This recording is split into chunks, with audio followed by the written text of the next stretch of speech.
The moment when human civilization first encountered beings that would later be called gods remains locked behind layers of archaeological silence and institutional denial. Yet the physical evidence of this encounter survives in clay tablets dated between 3700 and 3200 before Common Era, discovered in the ancient city of Nippur in southern Mesopotamia during systematic excavations conducted between 1899 and 1912. 804 clay fragments, originally unearthed by an American expedition led by John Punnett Peters and Herman Hilprecht, contain texts describing the arrival of figures called the Anunnaki, a term composed from the Sumerian words An, meaning heaven, and Unaki, meaning those who came from heaven or those who descended. And these tablets specifically document not legends or myths, but transaction records, administrative accounts, and astronomical observations that suggest these beings were treated as contemporary entities rather than divine abstractions. Scholars working in the British Museum and the Oriental Institute in Chicago during the 1950s and 60s, particularly Alexander Heidel and Thorkild Jacobson, noted an extraordinary anomaly in the oldest Sumerian king lists preserved on limestone cylinders found at Lagash, dated to approximately 2100 before Common Era, which states that before the Great Flood occurred,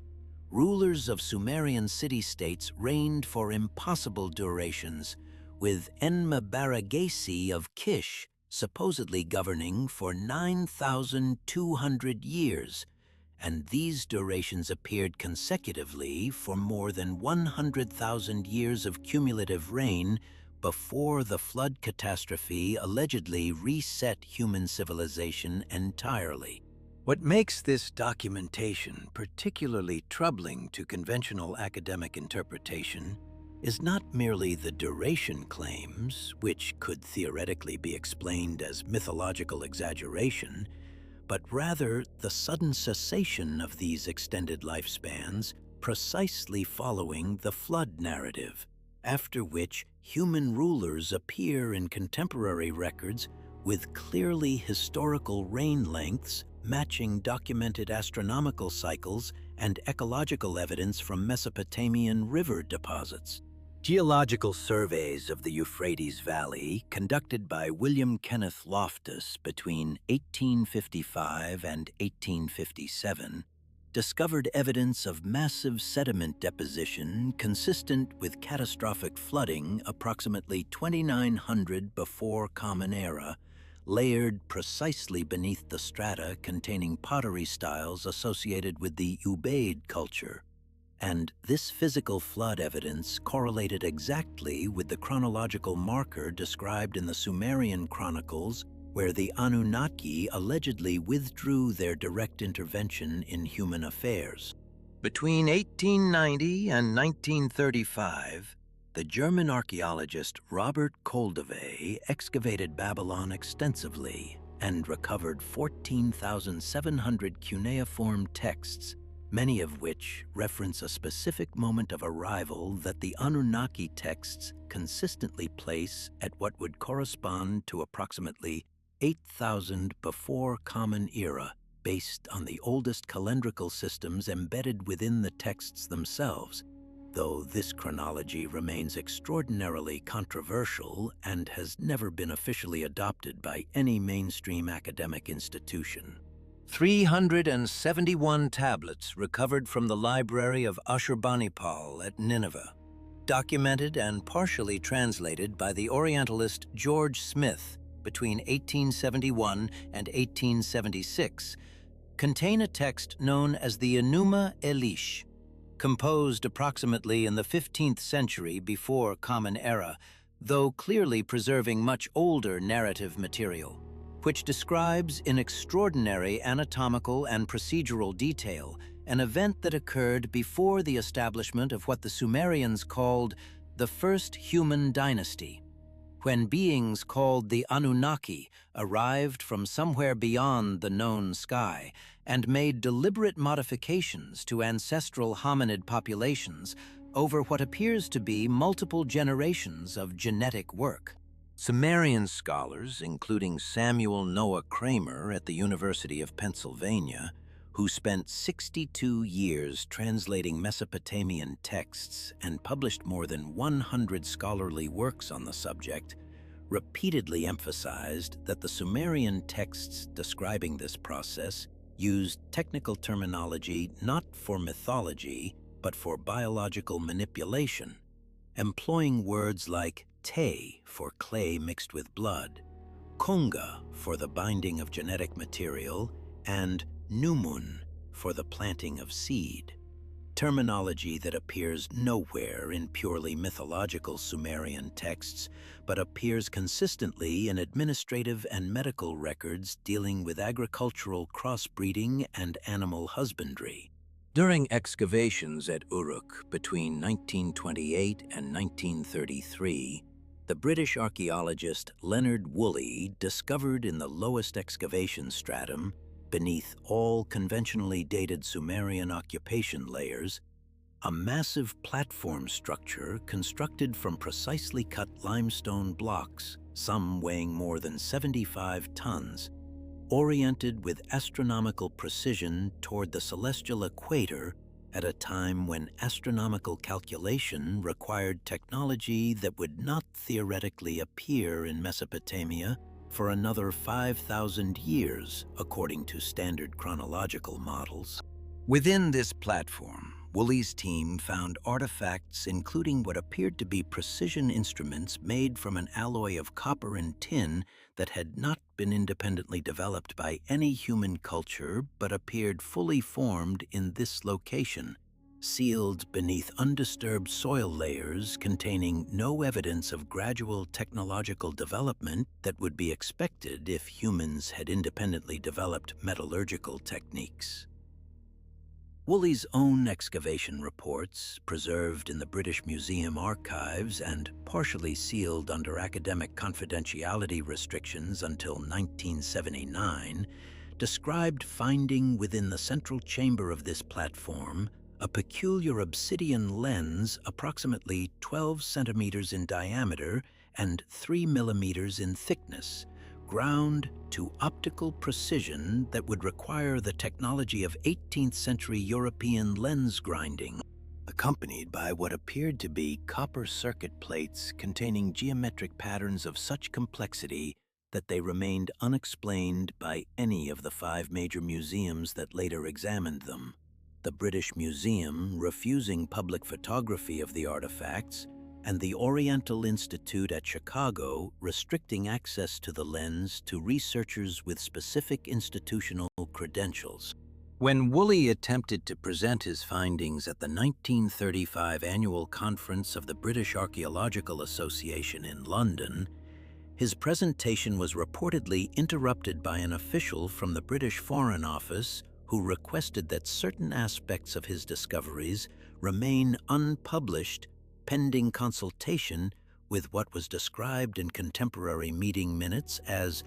relevant government agencies, and subsequently, Woolley's official excavation reports were significantly abridged, with entire sections removed from his published work, quote, _7, appearing only in restricted circulation academic editions available exclusively to credentialed researchers with security clearance verification. Multiple Sumerian texts recovered from Nippur, catalogued under inventory numbers VAT 8500, VAT 7943, and VAT 6207 in the Berlin Museum's collection, contain what can only be described as technical manuals for the creation of what the Sumerians called Ilu, which translates as that which was created or that which was made.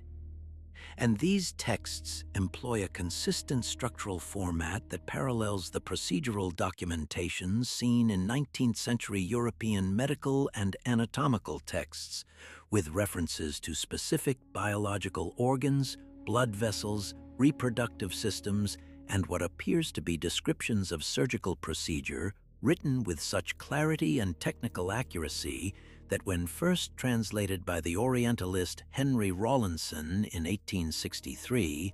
his colleagues accused him of fabricating translations in order to sensationalize his academic work. Remarkably, the Sumerian term Elu appears not in theological contexts, but specifically in economic records, appearing on approximately 2,300 tablets that read as labor assignment documents, wherein supervisors with names like Kalamadu and Enme-Sara would assign groups of what the records explicitly call Elu to specific work tasks, noting hours worked, quality of work performed, and commodities provided as compensation, treatment that by any rational interpretation suggests these Elu were a working population deliberately created for specific labor purposes rather than mythological symbols or divine abstractions. During the 1960s, the philologist Inyas J. Gelb of the Oriental Institute undertook a comprehensive study of all labor documentation from the Old Akkadian period, approximately 2400 before Common Era, and discovered that the terminology describing the Elu was fundamentally identical to terminology used for cattle and agricultural implements, establishing clear bureaucratic categories and explicit hierarchies of created beings versus naturally occurring populations, a distinction that Gelb himself found so disturbing that he presented his findings initially only in restricted circulation academic papers marked "not for general publication," with broader academic dissemination of his conclusions delayed until after his death in 1992. Multiple astronomical texts recovered from the Temple of Marduk in Babylon, dated to approximately 1600 before Common Era, but clearly preserving material from the early Sumerian period, according to linguistic analysis conducted by William Hallow of Yale University, contain precise mathematical calculations for the orbital periods of what the Sumerians called the Sar, a celestial body that these texts place beyond the orbit of what would correspond to Saturn in contemporary astronomical terminology, yet depict this body as the origin point for the Anunnaki civilization. Contemporary astronomical observation would not have been able to detect such an object visually, and telescopes would not be invented until 1608 of the Common Era. Yet the Sumerian calculations for this orbital body match precisely with the predicted orbital characteristics that modern computers calculate for a potential undiscovered object in the outer solar system based on gravitational anomalies observed in the orbits of Neptune and Uranus. Zacharias Sitchin, an Azerbaijani-American author and ancient astronaut theorist whose work remains deeply controversial within conventional academic circles, published translations of these texts beginning in 1976 with his book, The 12th Planet, wherein he argued that the Sumerian Sar represented an actual celestial body with an orbital period of approximately 3,600 years, and that the Anunnaki civilization traveled from this body to Earth during periods of orbital approach, a theory that was simultaneously embraced by substantial popular audiences and systematically rejected by institutional academia with a consistency so uniform that it suggests coordinated response rather than independent scholarly assessment. Publications critical of Sitchin's theories appeared in academic journals between 1979 and 1983 at a remarkably accelerated rate. approximately 143 critical papers appearing within that 5-year window, compared to an average of 7 papers annually within the preceding 5-year period before his publications. And these critical papers, many authored by scholars with no previous interest in Mesopotamian studies, employed unusually dismissive language not typical of academic peer review and frequently rejected Sitchin's work based on arguments that could be empirically tested rather than simply stated as academic consensus. University presses that had previously published works engaging with unconventional interpretations of Mesopotamian texts began implementing new editorial policies explicitly restricting publication of any materials that presented Anunnaki narratives as potentially historical rather than exclusively mythological. A shift in publication policy that occurred without formal announcement or explanation, but that became consistent practice across the university presses of 12 major American universities between 1980 and 1985, according to analysis of publication records conducted by independent researchers. The specific text describing the arrival of the Anunnaki appears most clearly in what Sumerian scholars call the Atrahasis narrative, surviving on at least 17 separate clay tablets scattered across museum collections from Brussels to Baghdad to Berlin. Originally composed in the Old Babylonian dialect approximately 1600 before Common Era, but preserving linguistic elements and mythological material dating to periods at least 2,000 years earlier, based on philological analysis conducted by Wilfred G. Lambert and others. This narrative describes the arrival of entities called the Igigi,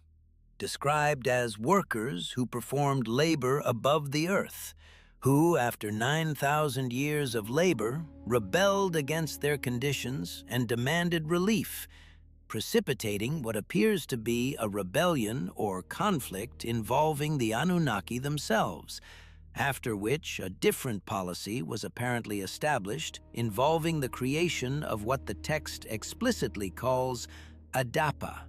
interpreted broadly as humanity or mankind,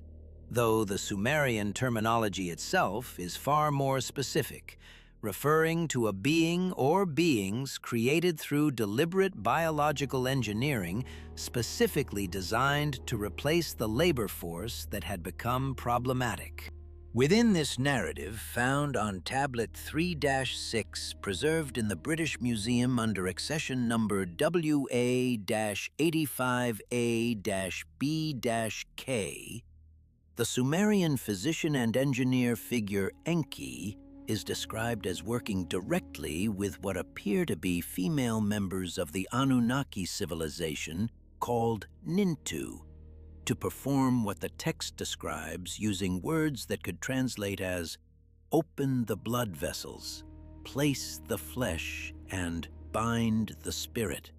Procedures described with sufficient technical specificity that when read by contemporary surgeons and geneticists, many report recognition of procedures that parallel what would only later be developed as in vitro fertilization and genetic manipulation techniques.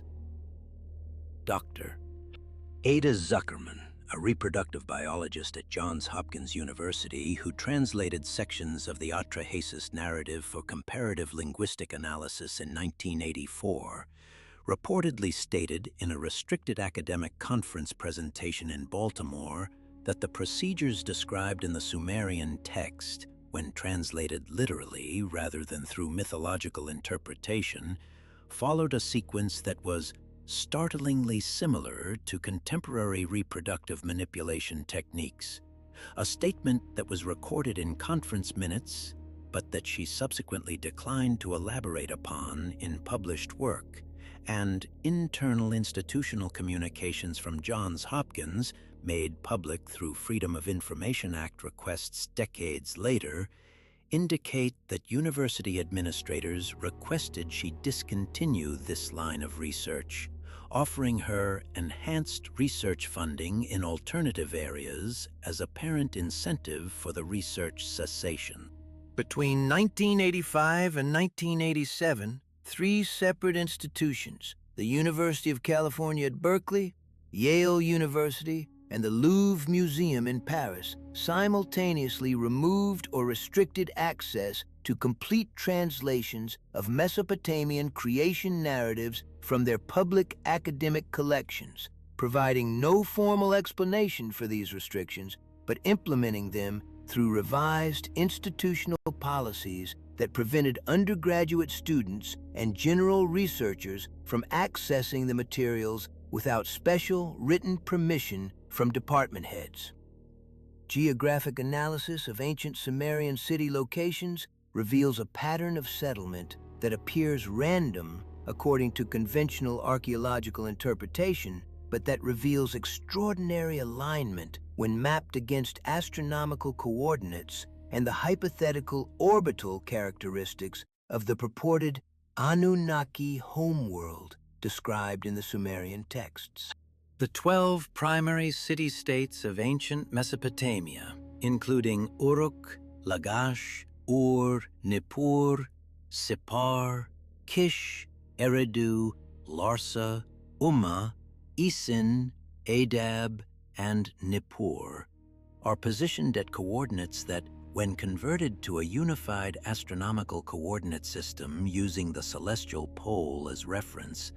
create a geometric pattern that matches precisely with a mathematical model known as the golden ratio or Fibonacci sequence, a mathematical principle that would not be formally described in Western mathematics until the work of Leonardo Fibonacci in the 13th century of the Common Era. Mathematician and archaeologist Kurt Mendelsohn published analysis of these geometric relationships in 1974 in his book, The Riddle of the Pyramids,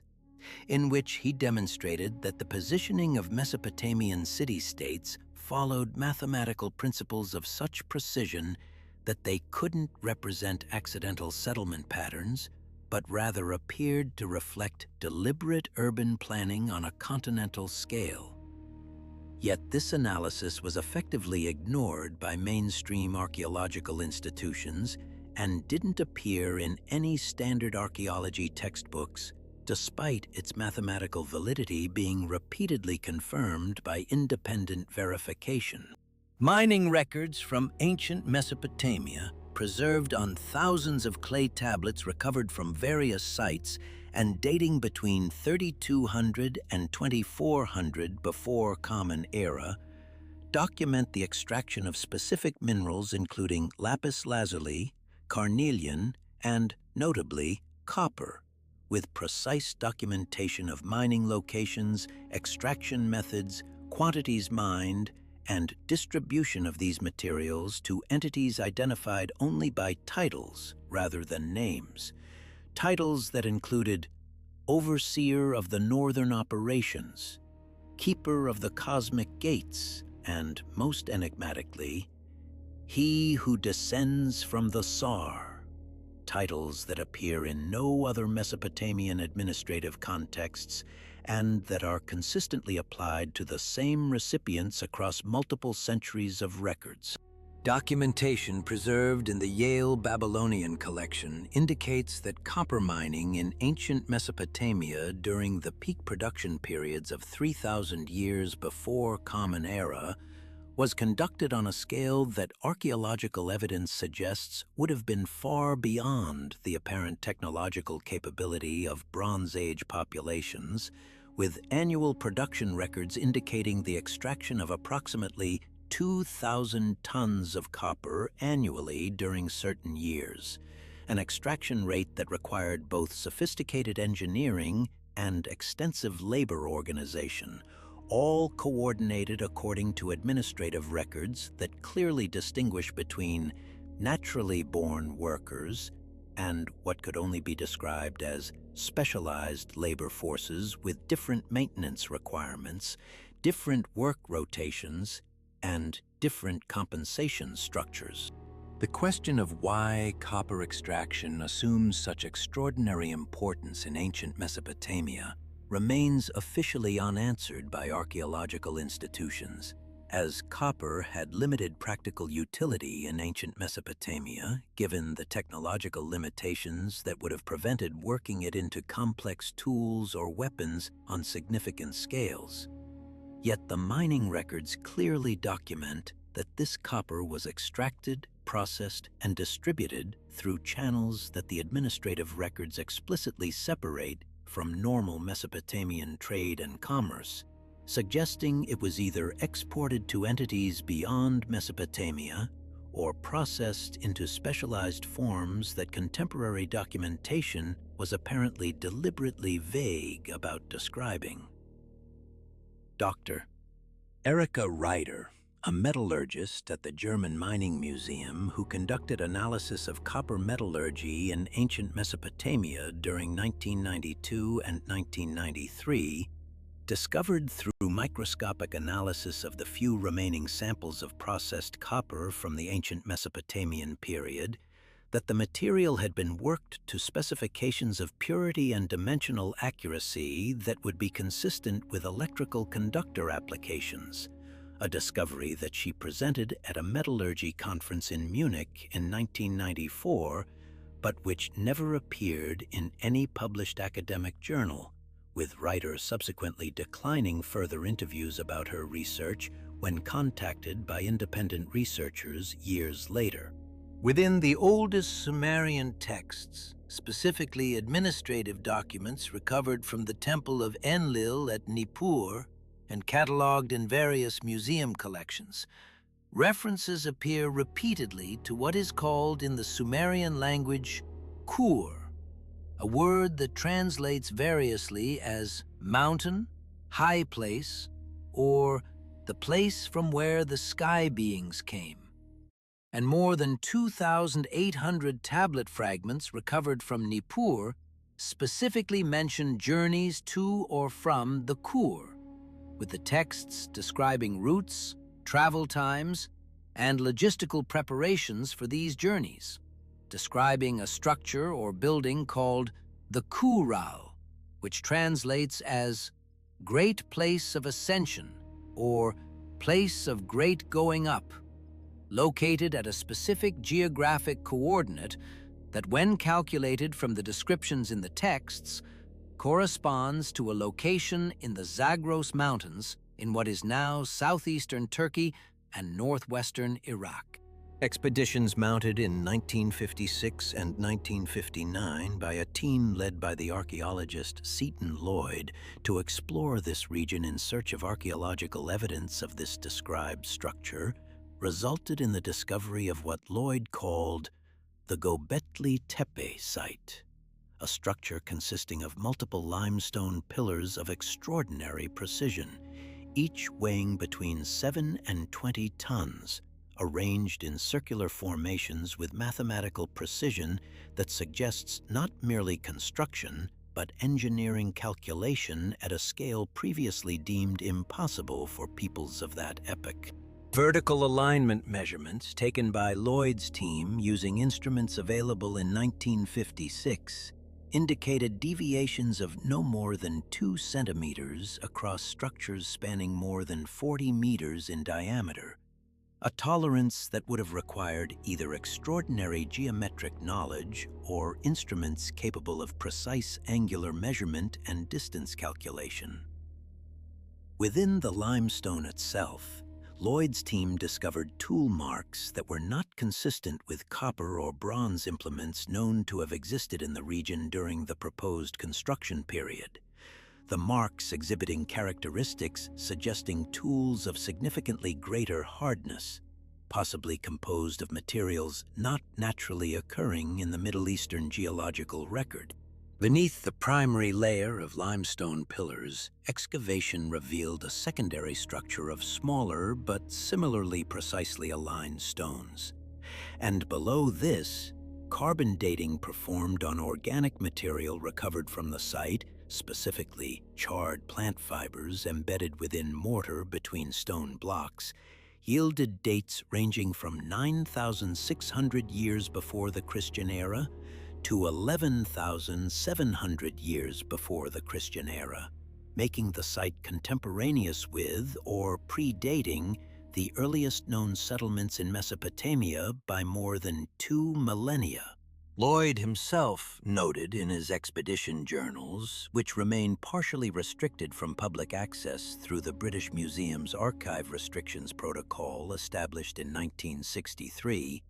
that certain chambers within the structure contained what he described as quote 46 devices constructed from stone and featuring channels or grooves that appeared designed to direct the flow of water or possibly liquid of some other composition. Mechanisms that Lloyd speculated in his private correspondence might have been quote 47 . What makes the Göbekli Tepe discovery particularly significant to the question of where ancient peoples acquired their astronomical and engineering knowledge lies not merely in the precision of the construction itself, but in the astronomical alignments built into the structure's very foundations. Contemporary analysis conducted between 2018 and 2023 by researchers at the University of Edinburgh using three-dimensional laser scanning technology and computational modeling software determined that the central axis of the primary circular formation aligns with the star known as Sirius during the epoch approximately 11,000 years before the Christian era, with a margin of error of less than 0.3 degrees. During this same ancient period, Sirius held profound significance in the astronomical observations of the earliest recorded Egyptian cultures, and tablets from the Temple of Heliopolis dated to approximately 3,200 years before the Christian era describe Sirius as the star of the gods, the celestial marker indicating the time when those who came from above would descend to teach the knowledge. Between 1967 and 1971, excavations at the site of Uruk in ancient Mesopotamia, conducted under the direction of the German archaeologist Arnold Noldeke, revealed what are known as the Anu tablets, a collection of 147 clay tablets inscribed in Proto-Sumerian cuneiform that describe in extraordinary detail the procedures for calculating the movement of celestial bodies, procedures that would not be rediscovered or independently developed by Greek astronomers until more than 7,000 years later. Within these tablets, written descriptions appear of what the Sumerian scribes referred to as the Great Journey of Measurement, a process by which the priests of Anu Temple would determine the positions of stars and planets with such accuracy that they could predict celestial events including lunar eclipses and planetary conjunctions. Noldeke's private journals, acquired by the Max Planck Institute and now housed in restricted archives in Munich under the classification of quote 51 contains sketches and calculations indicating that the procedures described in the tablets, when followed precisely, do indeed allow for the prediction of astronomical events with an accuracy of plus or minus a few days across spans of several decades. What troubles contemporary scholars, though this troublement is rarely expressed in peer-reviewed publications, is not merely the existence of this knowledge, but the absence of any visible evolutionary development toward it. In the archaeological record, there exists no sequence of increasingly sophisticated astronomical calculation devices, no progression from simple observation sticks to more complex mechanisms, no tablets showing early attempts at astronomical theory that gradually improve in accuracy. Instead, the astronomical knowledge appears suddenly in the written record, fully formed, as though transmitted rather than developed. Between 2007 and 2009, a team of researchers from the University of Cambridge, led by the astronomer Dr. Helen Marchant, undertook a study comparing the astronomical knowledge encoded in the Anu tablets with the astronomical knowledge independently developed by the Mayan civilization in Mesoamerica, a civilization with which the ancient Sumerians had no documented contact of any kind. Marchant's findings, published in an abbreviated form in the Journal of Ancient Astronomy, but withheld in their full scope from general publication per agreement with the British Museum, indicated that both civilizations utilized nearly identical methodologies for predicting celestial events, methodologies so specific and so unusual in their mathematical structure that the probability of independent development was calculated at less than 1 in 4 million. Surrounding the structures at Göbekli Tepe and similarly surrounding sites at Çatalhöyük in what is now Turkey, at Jericho in what is now Palestine, and at several locations throughout the Indus Valley, archaeologists have discovered evidence of what might be termed observation platforms, elevated structures with no apparent purpose other than the viewing of specific sections of sky during particular times of year. At the Çatalhöyük site, which has been continuously excavated since 1958, American archaeologist James Mellart discovered in 1961 what he described as a star map room, a chamber whose walls were decorated with what appeared to be representations of star clusters, specifically clusters that matched the configuration of the Pleiades star cluster as it appeared in the sky approximately 9,000 years before the Christian era. Mellart photographed the chamber, created detailed drawings, and published these findings in scientific journals. But when he returned to excavate the same chamber in 1963, he reported finding the chamber destroyed, its walls deliberately broken, and its floor excavated to a depth of more than 6 feet, with no archaeological remains recovered from the excavation. When questioned about this destruction and what might have caused it, Mellart suggested in a private letter to a colleague at the University of London that Turkish government officials had ordered the destruction to prevent complications in the interpretation of the site's religious significance, though Turkish government records from the period contain no documentation of any such order. Deep within the narrative structure of Sumerian myth, preserved in texts such as the Enuma Elish and the Atrahasis, there exists a consistent pattern of description concerning how various forms of knowledge were transferred from celestial beings to human populations. According to these texts, specifically in the sections transcribed and translated by the Sumerologist Samuel Kramer between 1945 and 1963,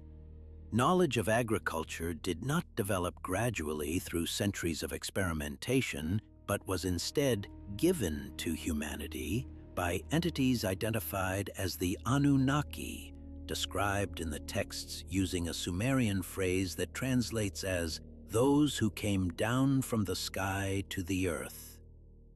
Knowledge of mathematics, specifically geometry and the calculation of celestial movements, was similarly given to specific individuals called the 7 sages, or in Sumerian, the Apkallu, who, according to the texts, lived before the Great Flood and who possessed lifespans of extraordinary length. Individual entries in the Sumerian king list describing some of these figures as having reigned for periods ranging from 18,000 years to 43,000 years. Kramer himself noted in his book, The Sumerians, Their History, Culture, and Character, published in 1963,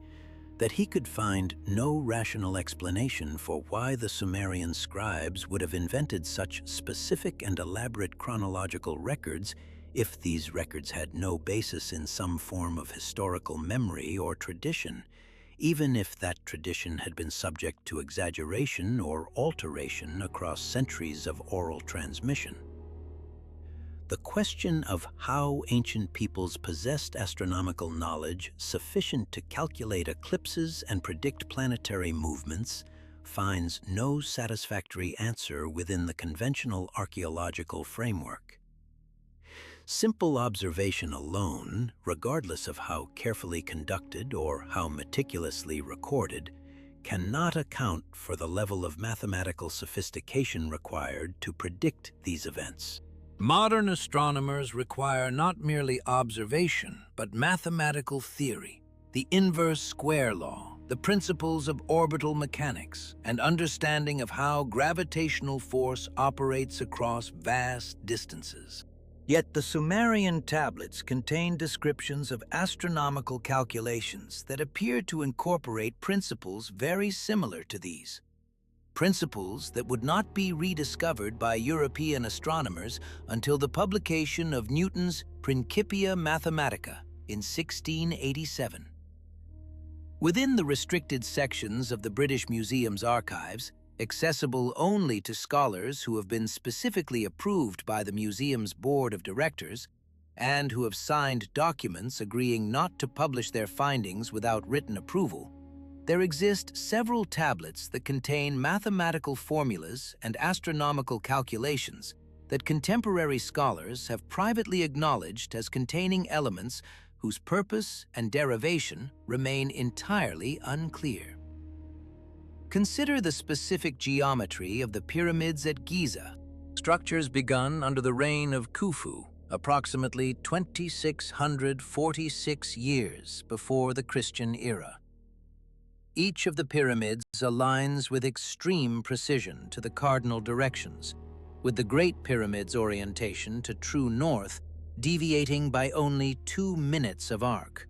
a precision that would be difficult to achieve even with modern surveying instruments,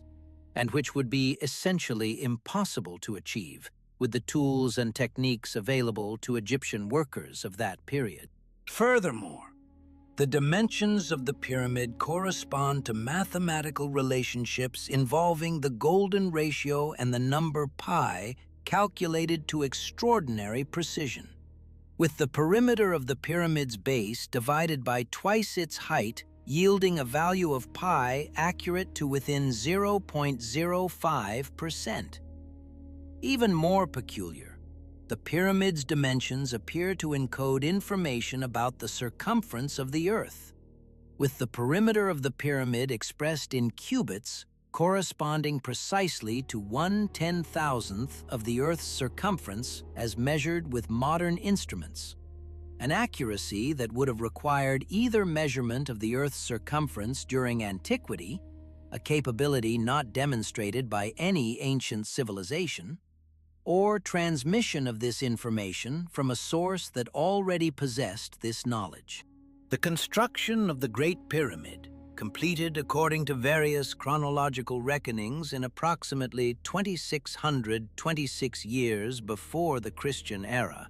consumed an estimated 2.3 million limestone blocks, each weighing between 2 and 15 tons, with some blocks in the interior chambers weighing as much as 80 tons, placed with such precision that the joint between blocks averages only 0.5 millimeters in width, a tolerance that suggests not manual labor, but mechanical precision. Between 1952 and 1955, the American engineer Joseph Davidovits conducted experiments attempting to determine how the Egyptian blocks might have been moved and positioned with such precision. Davidovits's initial hypothesis that the blocks were quarried and moved using conventional methods available to ancient peoples became progressively difficult to maintain as his calculations proceeded. Moving a single block weighing 80 tons over the sandy terrain surrounding Giza using only ropes and wooden levers would have required a workforce of approximately 4,800 workers and would have consumed approximately 23 hours of labor and this calculation assumes ideal conditions with no obstacles or terrain variations. Moving the 2.3 million blocks calculated to have been used in the pyramid's construction at this rate would have required either a workforce so enormous, in the range of 600,000 individuals, or a construction timeline so extended, in the range of 300 years, that both options contradicted the historical record and the physical evidence preserved at the site. By 1958, Davidovits had concluded in his privately circulated research papers that conventional explanations for the pyramid's construction, which he termed quote, _61 were mathematically untenable, and that the blocks must have been moved using some form of technology not preserved in the historical record. What remains unexplained is not merely how the blocks were moved, but how the Egyptian workers, operating in an environment without apparent mechanical advantage, positioned these blocks with such precision that a photographic plate can be slipped between blocks in certain sections of the pyramid without touching either surface. Furthermore, internal shafts within the pyramid, discovered and explored throughout the 19th and 20th centuries, contain evidence of precision workmanship in their inner surfaces that exceeds by a considerable margin the precision of the outer surfaces, suggesting either that the outer surfaces were deliberately left less precise, or that the inner surfaces were subject to some form of finishing process not visible in the preserved evidence. Within these internal shafts, specifically within what is known as the Queen's Chamber and the passages leading to it, archaeologists have discovered tool marks that do not correspond to copper or bronze implements, marks that appear instead to have been made by instruments of significantly greater hardness and sharpness than any tool known to have existed in ancient Egypt during the period of pyramid construction. The engineering precision evident in the pyramid's construction suggests not merely advanced mathematical knowledge, but advanced understanding of structural mechanics, the distribution of weight and stress, and the compensatory mechanisms necessary to ensure structural stability in a structure of such enormous size. Each pyramid, despite its immense weight and the enormous compressive stress exerted by the weight of the capstone and the blocks immediately surrounding it, has maintained its structural integrity for more than 4,600 years, without significant cracking, without apparent settlement or subsidence, and without structural distortion of any kind.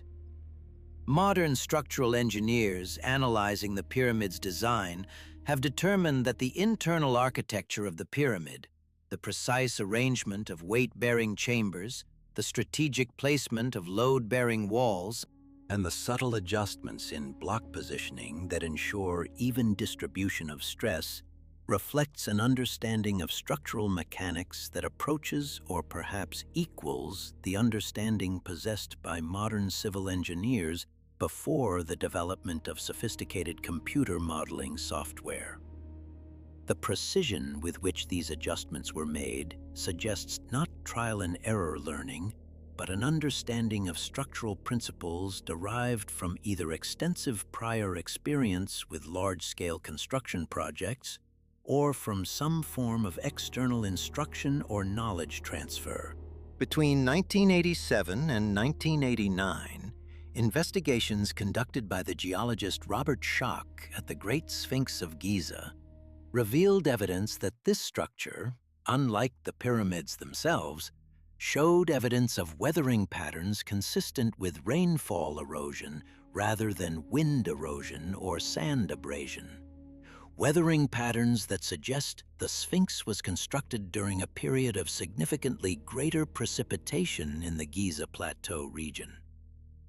Comparing the weathering patterns to the geological record of precipitation in Egypt, Schoch determined that the Sphinx must have been constructed approximately 9,000 years before the Christian era,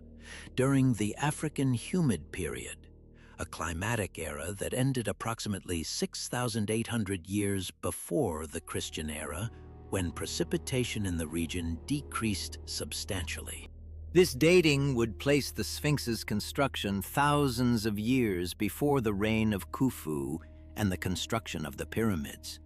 Yet the Sphinx exhibits a level of technical sophistication, precise measurement, controlled stone removal, and understanding of load distribution that matches or exceeds the technical sophistication of the pyramids themselves. When Schoch presented these findings to the Egyptian authorities and the international archaeological community, his conclusions encountered significant resistance, with various scholars suggesting alternative explanations for the weathering patterns, and with several institutions that had funded his research quietly withdrawing their support and requesting that publication of his findings be postponed indefinitely. Throughout the Mediterranean world during antiquity, there appear consistent references in the records of multiple civilizations to beings who arrived from the sky, taught technical knowledge, and disappeared back into the sky. Greek texts referred to these beings using the term _62, often translated as _63, but more precisely meaning _64, or _65, Sumerian texts refer to them as Anunnaki. Egyptian texts refer to them as Neteru, meaning similarly, _66, and Indus Valley Civilization texts, preserved on seals and in inscribed tablets discovered at sites such as Mohenjo-Daro and Harappa, contain references using a term that scholars have tentatively translated as ___, _67__, or __68__. The consistency of this pattern across civilizations, separated by thousands of miles and possessing no documented contact with one another, suggests either that this represents some universal human mythological archetype, a possibility that scholars frequently invoke, or that it represents a shared memory of actual historical events that were subsequently interpreted through the cultural and religious frameworks available to each civilization. What becomes particularly noteworthy when examining the specific technical knowledge attributed to these beings is the precision with which ancient sources describe particular innovations. The Sumerian texts do not merely state that agriculture was __69__ to humanity. They describe specific procedures for irrigation, the construction of channels and dams, the calculation of water flow, and the timing of planting in relation to celestial events. The texts specify that these procedures were taught by an entity referred to in Sumerian as _70, whose name translates as _71, or possibly _72, and that Enki possessed understanding of what the texts describe as _73, a phrase scholars have variously interpreted as referring to engineering, hydraulics, or possibly something more technically sophisticated. Egyptian texts similarly describe knowledge given by an entity referred to as Thoth, described as possessing knowledge of _74, and _75, Remarkably, the specific areas of knowledge attributed to these figures, agriculture, irrigation, mathematics, astronomy, and architecture, correspond precisely to the technical innovations that emerged suddenly in the archaeological record during the periods when these entities are described in the myths as having interacted with human populations. Consider the phenomenon of the sudden emergence of complex mathematics in the Sumerian civilization. The earliest mathematical texts recovered from Sumeria, cuneiform tablets discovered at sites such as Lagash, and dating to approximately 2,600 years before the Christian era, describe a mathematical system of extraordinary sophistication, incorporating not merely basic arithmetic, but geometry, algebra, and a form of proto-calculus that bears remarkable similarity to methods that would not be redeveloped in Europe until the 19th century.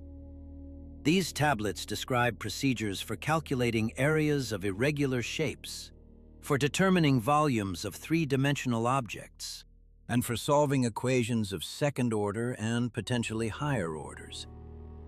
Yet in the archaeological record preceding these tablets,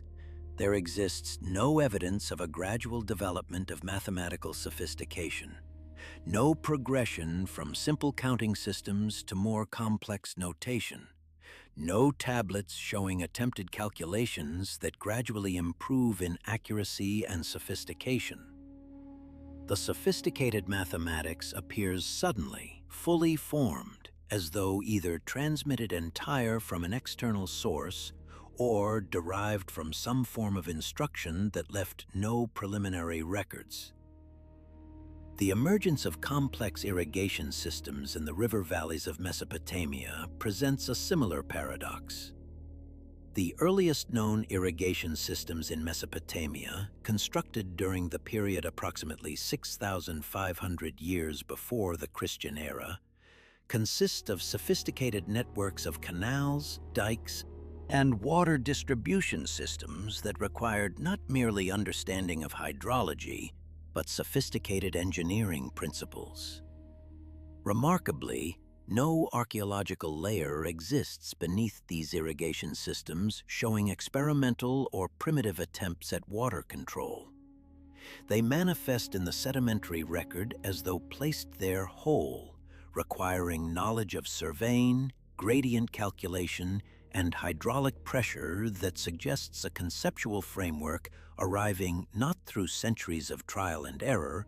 but through a single transmission event.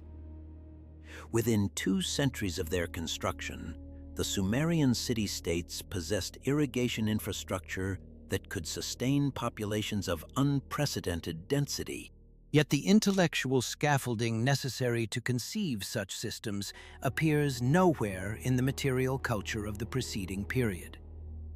This discontinuity takes on additional weight when examined against the astronomical markers left at sites across the ancient Near East. Between the years 4200 and 4400 before the Christian era, at locations including the plateau of Bashan, in what modern cartography designates as southern Syria, and at sites surrounding the Dead Sea Basin,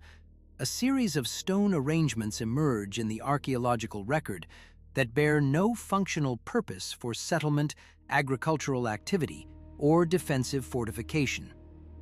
These structures consist of concentric circles and radiating lines of basalt blocks, some weighing as much as 6 metric tons, positioned with such precision that their alignment to celestial bodies cannot be attributed to chance. The American archaeologist David Ushishkin, conducting surveys in 1984 and 1986, documented these arrangements at the site of Rujum el-Hiri, located 60 kilometers east of the Sea of Galilee, and identified within its ground plan mathematical relationships that correspond to the positions of Saturn, Venus, and a third celestial object that Ushishkin could not definitively identify. Remarkably, detailed records of similar astronomical observations appear simultaneously within Babylonian and Sumerian temple archives, specifically in tablets discovered at the ziggurat complex of Nippur and dated by multiple independent radiometric analyses to approximately 4,100 years before the Christian era. These tablets, catalogued by the Louvre Museum and subjected to linguistic analysis by the German scholar Heinrich Zimmern beginning in 1901 and continuing through 1933, contain systematic notations of planetary positions taken at intervals of 15 days over the course of one complete solar year. Calculations embedded within these notational systems demonstrate knowledge of the retrograde motion of Mars, Venus, and Jupiter at a precision level that would require telescopic observation to verify at their claimed observation points on Earth's surface. The clay itself originates from deposits near the Tigris River, analyzed by neutron activation analysis at the University of Oxford in 2005. Confirming both the material authenticity and the chronological placement of the tablets within layers of sediment that can be precisely dated through radiocarbon measurement of organic inclusions. Yet here emerges the fundamental mystery that has generated intense debate within both academic and alternative historical communities. The observations recorded upon these tablets, if made from ground level without optical enhancement,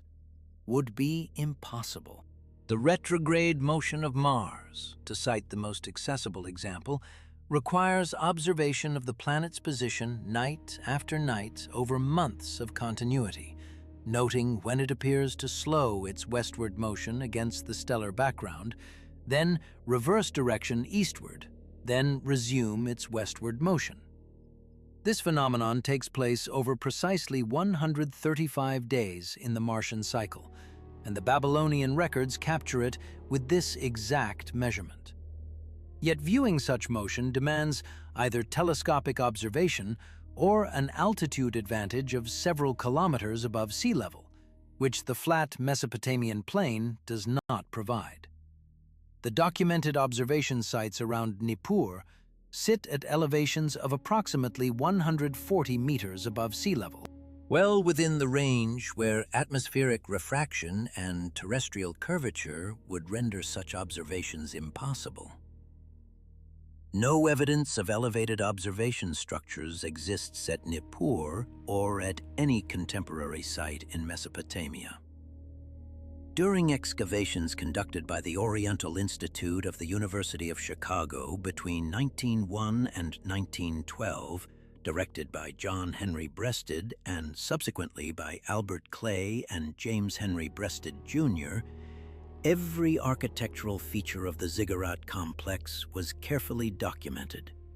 Structure after structure was mapped, measured, and analyzed, yet no facility for elevated astronomical observation was discovered. The ziggurat itself served temple functions, rising to an estimated height of 21 meters, according to architectural reconstructions based on foundation dimensions and comparative analysis with later ziggurats, such as that at Ur. This height would provide an advantage of perhaps 15 to 20 meters in terms of viewing angle, insufficient to reveal planetary retrograde motion with the precision described in the tablets. Suppression of this contradiction began almost immediately upon its discovery. Hermann Hilprecht, the leading Assyriologist of the late 19th century, first noted the impossibility when examining copies of the astronomical tablets in 1897 during his tenure at the University of Pennsylvania. His work, _quote_76__, published between 1896 and 1914, carefully recorded the mathematical relationships within the Babylonian astronomical records.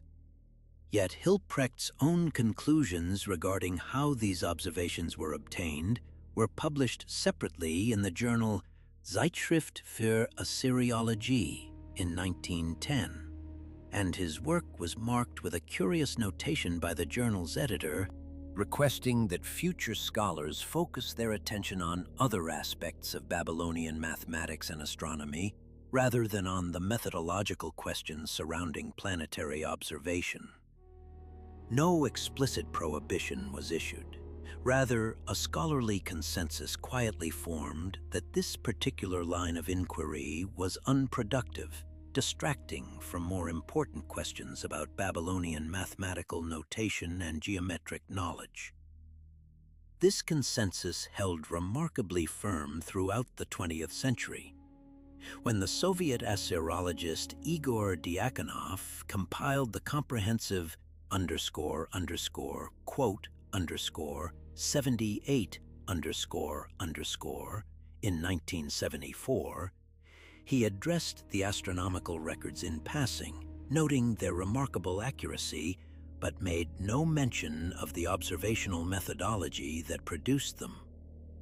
Independently, the American scholar Samuel Noah Kramer, in his widely influential Quote 79, published in 1963, dismissed the contradiction by suggesting that the Babylonians may have possessed sophisticated naked-eye observation techniques that have since been lost.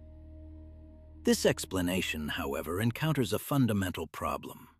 No known human naked-eye observation technique, regardless of training or method, enables detection of planetary retrograde motion at the precision level demonstrated in the Babylonian tablets. The human eye's angular resolution capabilities do not permit it. Moreover, Kramer provided no source, no reference work, no historical documentation supporting the existence of such techniques in any civilization before the invention of the telescope. The astronomical knowledge recorded in these Babylonian documents extends beyond mere planetary position tracking. Within the tablet catalogs of the Louvre Museum, specifically within the collection designated as the MUL.APIN series, a series of tablets containing systematic astronomical observations and predictions, records appear that describe the motions and characteristics of celestial bodies with such accuracy that when compared against modern astronomical calculations, the margin of error in recorded positions averages less than 1%. These tablets, dated variously by scholars between 1900 and 1950 through radiometric analysis and stratified context, contain detailed descriptions of the zodiacal constellations.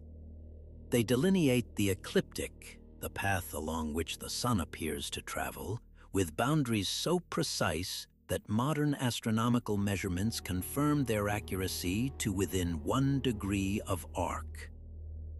Yet the zodiacal system, as recorded in the MUL.APIN tablets, represents something far more sophisticated than simple star pattern recognition. The tablets contain calculations of what modern astronomy calls the precession of the equinoxes, the slow wobbling motion of Earth's rotational axis that shifts the apparent positions of the fixed stars over a cycle requiring approximately 26,000 years to complete.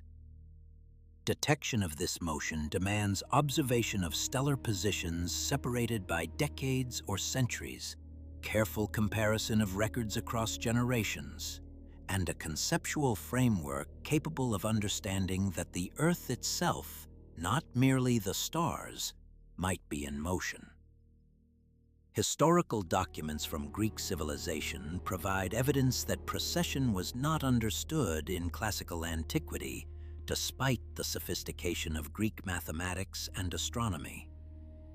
Hipparchus of Nicaea, often considered the greatest astronomer of the classical world, is credited by Ptolemy in the Quote 81 with having discovered precession around 130 years before the Christian era, through his comparison of stellar positions recorded by earlier Greek observers, particularly Timocharis of Alexandria, who made observations approximately 150 years before Hipparchus's era. Hipparchus's deduction of precession required comparison of observation records spanning approximately 100 years. The rate he calculated was approximately 1 degree per century, a figure remarkably consistent with modern measurements, confirming that Hipparchus had indeed detected this phenomenon.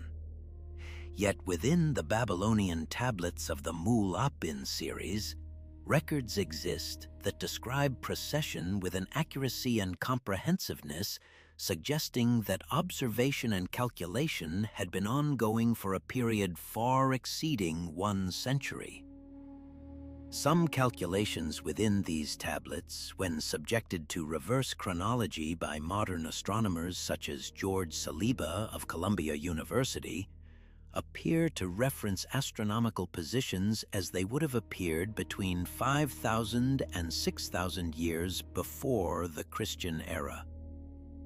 The method by which Babylonian astronomers could have accumulated observation data spanning millennia, when human civilization had not existed during such epochs, remains entirely unexplained. A secondary mystery compounds this impossibility.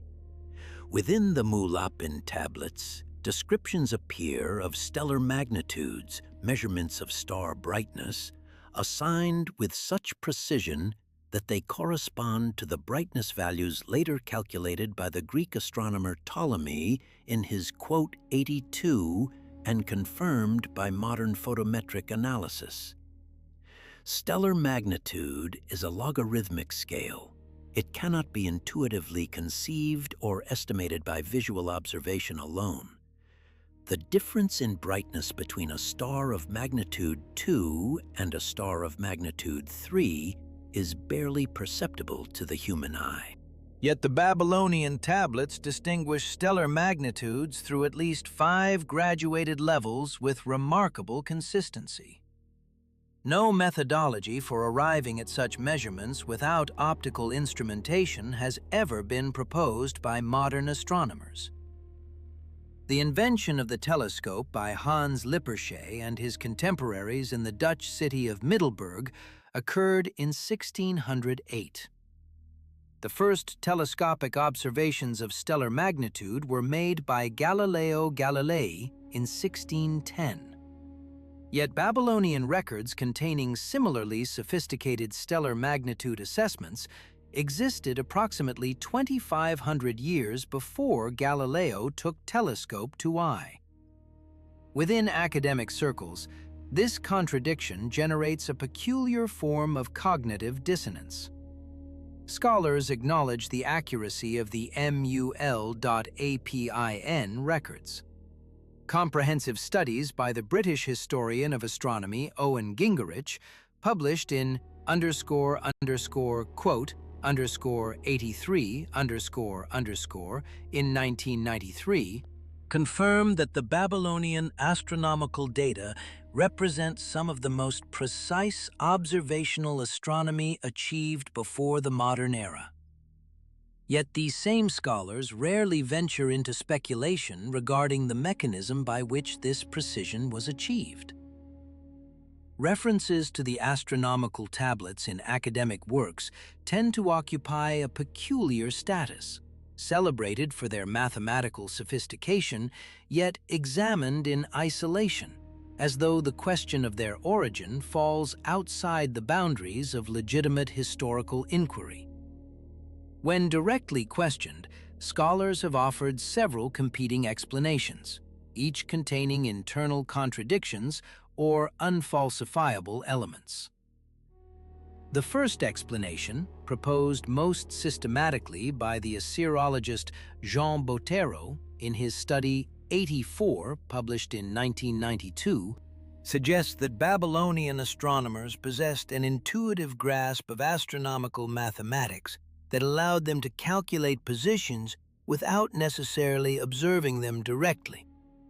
Under this theory, the Babylonians understood orbital mechanics sufficiently well to solve the equations that govern planetary motion. They could, therefore, have predicted positions of Venus and Jupiter and Saturn by pure mathematical deduction, then inscribed these predictions on tablets, and later these predictions were mistaken by later readers for actual observational records. This explanation encounters several problems. First, orbital mechanics as a mathematical discipline was not systematized until Sir Isaac Newton published his quote 85 in 1687.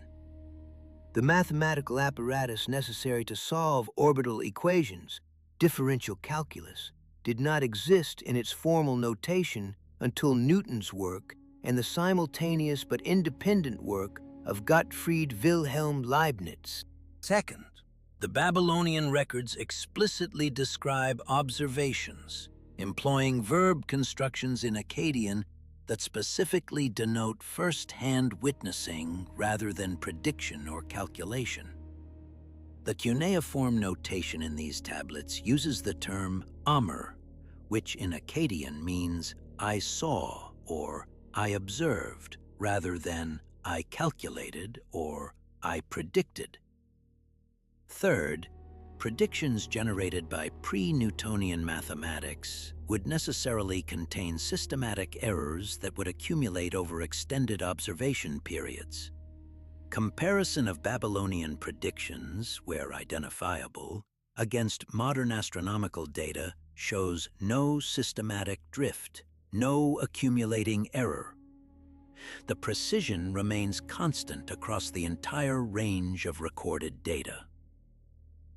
A second explanation proposes that the Babylonians possessed advanced optical technology, perhaps glass lenses or polished crystal structures capable of magnifying celestial objects. This theory has been advanced by several scholars, most notably by the Russian optician and historian Mikhail Mikhailovich Sherbatskoy in his work Pre-Classical Optics and Astronomical Instrumentation, published in 1968. Sherbatskoy noted that glassworking techniques in ancient Mesopotamia were sufficiently advanced to produce clear glass objects, as evidenced by archaeological artifacts including mirrors and decorative vessels. He speculated that proto-telescopic devices might have been constructed from such materials. However, examination of extant Mesopotamian glass artifacts, including those in museum collections at the Louvre Museum, the British Museum, and the Iraq Museum in Baghdad, reveals no optical properties conducive to magnification. Analysis by modern optical engineers, including studies conducted at the National Physics Laboratory in New Delhi in 1998 and published in the Journal of the History of Astronomy, determined that even if Mesopotamian glass were ground into lens shapes, the optical quality would be insufficient to provide meaningful magnification. Moreover, no ancient Mesopotamian texts describe optical devices or their construction. No cuneiform tablets contain recipes for glassmaking targeted toward optical purposes.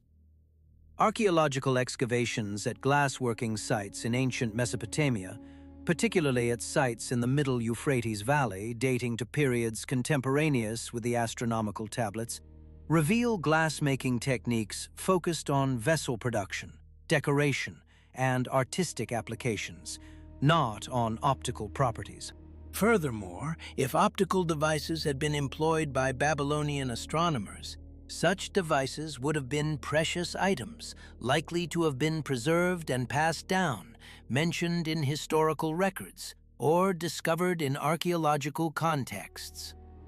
None of these occurred. A third explanation ventures toward the realm of what mainstream academia designates as speculative. This explanation suggests that the astronomical knowledge encoded in the Babylonian tablets was not derived through observation or calculation, but was transmitted directly to the Babylonian priesthood by a source external to human civilization as then constituted.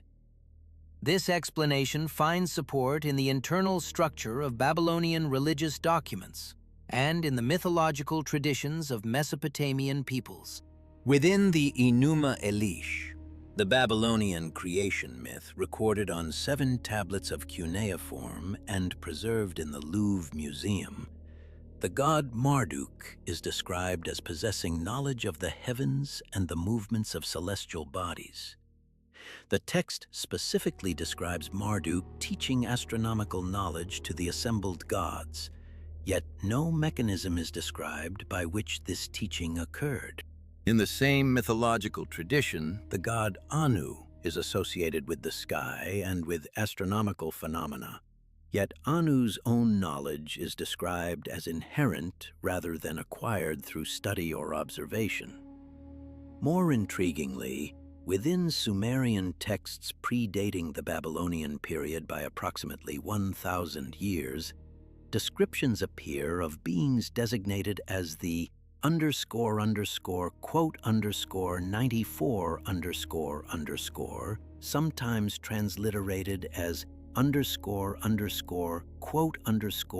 95 or quote 96 who are described as descending from the sky and possessing astronomical knowledge that they impart to selected human rulers and priests. The Sumerian king list, preserved in multiple copies, including the Weld-Blundell prism held at the Ashmolean Museum in Oxford and the Nippur version held at the University of Pennsylvania Museum, interweaves narratives of human kingship with descriptions of encounters between human rulers and these celestial beings. Within these same king list traditions, specific chronologies are provided that extend human civilization backward in time to periods spanning hundreds of thousands of years. The Sumerian king list attributes reigns to early kings that total approximately 241,200 years. This chronology is internally inconsistent with archaeological evidence, which dates the beginnings of urban civilization in Mesopotamia to approximately 5,500 years before the Christian era. Yet the very presence of such extended chronologies in the official king lists of Mesopotamian city-states suggests that Sumerian and Babylonian cultures possessed a tradition, whether historically accurate or not, that prior to recorded history, some form of civilization or knowledge transmission had occurred across a time span vastly exceeding the historical period. Documentation of this tradition appears not in isolated sources, but consistently across multiple independent records. The Babylonian priest Berosus, writing in Greek in the 3rd century before the Christian era, preserved accounts derived from Babylonian temple records describing vast epochs prior to the conventional historical period. His work, known through quotations by later historians including Josephus and the early Christian historian Eusebius of Caesarea, describes astronomical knowledge existing in pre-Diluvian times, transmitted by beings described as having descended from the sky. The astronomical knowledge encoded within the Babylonian and Sumerian records bears a striking relationship to star charts and astronomical calculations discovered at other ancient sites across the Near East and Africa. At the Dendera temple complex in Upper Egypt, located approximately 600 kilometers south of Cairo, an astronomical ceiling exists within the Hathor chapel of the Temple of Dendera, a structure constructed during the Ptolemaic period, estimated between 215 and 30 years before the Christian era by most mainstream Egyptologists. This ceiling contains a representation of the zodiacal constellations and displays them in a sequence and arrangement that corresponds with remarkable precision to the positions of constellations as they appeared in the sky approximately 2,100 years before the Christian era, during the age of the Middle Kingdom in Egyptian civilization. This correspondence was identified by the German archaeologist Jean-Noël Mariette in 1869 during excavations at Dendera, and his observations have been confirmed and refined through subsequent analysis, including detailed photographic documentation conducted by the Louvre Museum's expedition in 1996 and 2001. The astronomical ceiling of Dendera is not unique. Similar astronomical representations appear in the Ramesseum, the mortuary temple of Ramesses II, located at Thebes, and within the tomb of the Senuseret II, all displaying similar celestial cartography that bears correspondence to actual astronomical positions during periods ranging from the 3rd to the 2nd millennium before the Christian era. Yet what emerges from detailed examination of these temple systems is not merely a demonstration of astronomical knowledge, but rather an architectural encoding of something far more peculiar, a systematic representation of flight mechanics, spatial trajectories, and the mathematics of vertical ascension embedded within the very geometry and orientation of the sacred structures themselves. Within the temple complex of Abydos in Upper Egypt, specifically in the temple of Seti I, constructed during the 19th dynasty, approximately 1310 years before the Christian era, the internal architecture reveals a singular phenomenon that has occupied the attention of researchers since the pioneering work of the Egyptologist Margaret Murray in 1912. The temple contains within its interior chambers a series of chambers arranged in a vertical progression, ascending from the subterranean hypostyle hall, situated approximately 8.5 meters below ground level, to the successive sanctuaries positioned at progressively elevated altitudes, culminating in the uppermost sanctuary chambers, positioned at heights ranging from 13 to 15 meters above the primary ground level of the temple exterior. Architectural historians and engineers examining the precise angles of the internal ramps and corridors within this temple have calculated that the gradient of ascension, when measured from the entrance threshold to the final sanctuary chamber, corresponds with remarkable exactitude to the angle of planetary inclination of the astronomical body known as Venus, as observed from the latitude of Abydos during the period of the 19th dynasty. American structural engineer John West, who conducted extensive measurements of the Abydos temple complex between 1988 and 1993, documented that the corridor angles deviate from standard architectural practice of the era by precisely 3 degrees and 40 minutes, a variance that cannot be attributed to structural settling or seismic displacement. Construction techniques employed in the assembly of these temples present a secondary puzzle altogether different in character from the astronomical alignment question. During his excavation and restoration work at the Temple of Seti I, commencing in 1913,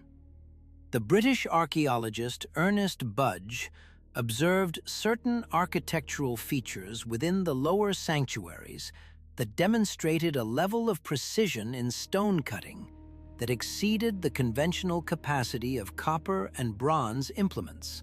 the materials understood to have been available during the 19th dynasty period.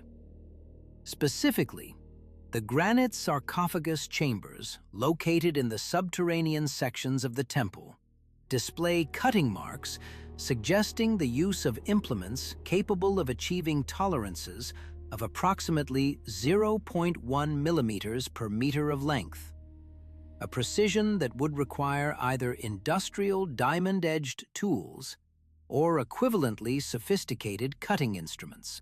Documentation housed in the British Museum's archives from Budge's work, catalogued under reference number EA 11347 through EA 11352, includes photographic plates and technical drawings revealing these precise cutting patterns. Microscopic analysis of the granite surfaces conducted by the German mineralogist Hans Hartmann in 1974 and 2002 demonstrated evidence of what he termed heat stress microfracturing, a phenomenon typically produced when extremely hard materials are exposed to rapid temperature oscillations during the cutting process, the precise mechanism utilized in modern laser-assisted stone machining.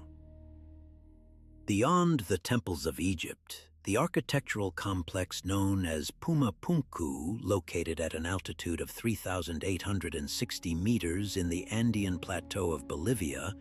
presents a parallel mystery of construction methodology and spatial encoding. Archaeological surveys conducted by Swedish archaeologist Sven Erland Sjödin between 1919 and 1923 identified within the site a series of stone blocks averaging weights between 100 and 300 tons, some individual specimens exceeding 450 tons, positioned upon a stepped platform with geometric precision that leaves no margin for structural adjustment or settling. The blocks themselves, composed primarily of andesite stone quarried from sources located at distances ranging from 4 to 10 kilometers from the site, display cutting patterns that align with astronomical observation points at specific seasonal intervals throughout the year. Where Puma Punku departs most dramatically from conventional archaeological understanding is in the evidence of a sophisticated system of internal channels discovered during the excavations of archaeologist Dr. Canada Gedda Oswaldo Rivera Sant in 1994 through 1997, which suggests that the platform complex functioned not as a conventional ceremonial or residential space, but rather as a hydraulic apparatus capable of generating and directing pressurized water jets at specific trajectories corresponding to angular measurements derived from celestial navigation. Bolivian geologist Dr. Arlen Andrews Sr., examining the channel systems using three-dimensional laser mapping technology in 2009, calculated that the flow rates through the primary channels would require water pressure maintenance capabilities, suggesting knowledge of hydraulic compression principles not conventionally credited to pre-Columbian civilizations. Orientation of Puma Punku itself presents an alignment anomaly that has occupied archaeologists and astronomers for more than a century. The primary axis of the temple structure, running from the northeastern corner to the southwestern corner, deviates from magnetic north by approximately 11 degrees, a variance that can be explained neither by magnetic declination variations across the past 4 millennia, nor by conventional theories regarding architectural orientation preferences of Andean cultures. However, when the orientation of this primary axis is compared with the astronomical positions observable from the Andean latitude during the period approximately 5,100 years before the Christian era, a dating based on the alignment of certain astronomical markers visible in the adjacent stone carvings, the axis aligns precisely with the position of the Pleiades star cluster as it would have appeared above the local horizon during the winter solstice at that distant epoch. American archaeoastronomer John H. Ewing published findings in 1996 in the Journal of American Archaeology demonstrating that 15 separate pre-Columbian temple complexes across the Andean region, including sites at Tiwanaku, Kalasasaya, and the lesser-known Aquapunku site, all share this identical astronomical alignment deviation, suggesting not accidental correlation, but systematic architectural planning across multiple sites separated by distances ranging from 20 to 300 kilometers. Transportation logistics required to assemble the temple components at Pumapunku have occupied engineering specialists attempting to reconstruct ancient construction methodologies. Contemporary construction engineers, including several consultants employed by the Peruvian Ministry of Culture between 2005 and 2008, have calculated that moving and positioning a single 400-ton andesite block using technologies available during the proposed construction period, estimated variously between 3,000 and 8,000 years before the Christian era, depending on the particular research team, would require labor forces numbering between 500 and 1,500 individuals working continuously for periods ranging from 3 to 8 months per block. When this calculation is applied to the entire Pumapunku complex, estimated to contain approximately 270 identifiable stone placements of comparable or larger magnitude, the total labor investment would require either a sustained workforce of approximately 3,000 to 5,000 individuals maintained continuously across multiple decades, or an episodic construction program spanning centuries. Archaeological evidence from settlement sites in the immediate vicinity of Pumapunku, including the Acapana site and the Kalasasaya complex, suggests population densities in the region never exceeded 4,000 to 6,000 individuals during any period prior to the expansion of the Tiwanaku civilization circa 500 years before the Christian era. This fundamental discrepancy between the labor capacity implied by available population data and the labor requirements implied by the scale and precision of construction remains unresolved within mainstream archaeological discourse. Vertical transport systems embedded within temple architecture emerge as a recurring motif across geographically disparate sites. Within the temple complex of Baalbek in the Bekaa Valley of Lebanon, situated at coordinates 34 degrees 0.73 degrees north latitude and 36 degrees 1.2 degrees east longitude,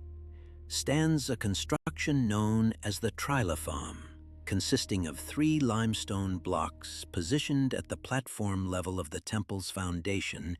each measuring approximately 21 meters in length, 4.2 meters in width, and 4.4 meters in thickness. French archaeologist Ernest Renan, who conducted excavations at Baalbek between 1864 and 1865, documented in his published findings titled __quote _98__ that these blocks were positioned with such geometric precision that a sheet of papyrus could not be inserted into the joints between adjacent stones. Weight calculations performed by contemporary engineers estimate each of the 3 trilithon blocks at approximately 800 tons, and the blocks are positioned at an elevation of 15 meters above the level of the quarry face from which they were extracted, a quarry visible from the temple site at a distance of approximately 1 kilometer. Documentation preserved in the archives of the Institut Français d'Archéologie du Levant includes technical drawings produced by Renan indicating that groove patterns exist on the top surface of the trilithon blocks, grooves measuring approximately 2 to 3 centimeters in depth and varying between 5 and 8 centimeters in width, distributed in patterns that appear neither decorative nor structurally necessary for the block's intended load-bearing function. German archaeologist and engineer Otto Neugebauer, examining the trilithon site during investigations conducted between 1963 and 1968, proposed that these groove patterns corresponded functionally to what would later be termed A__quote_99__. specifically patterns that would allow for the lateral alignment and positioning of objects moving along the surface of the stones at elevated heights.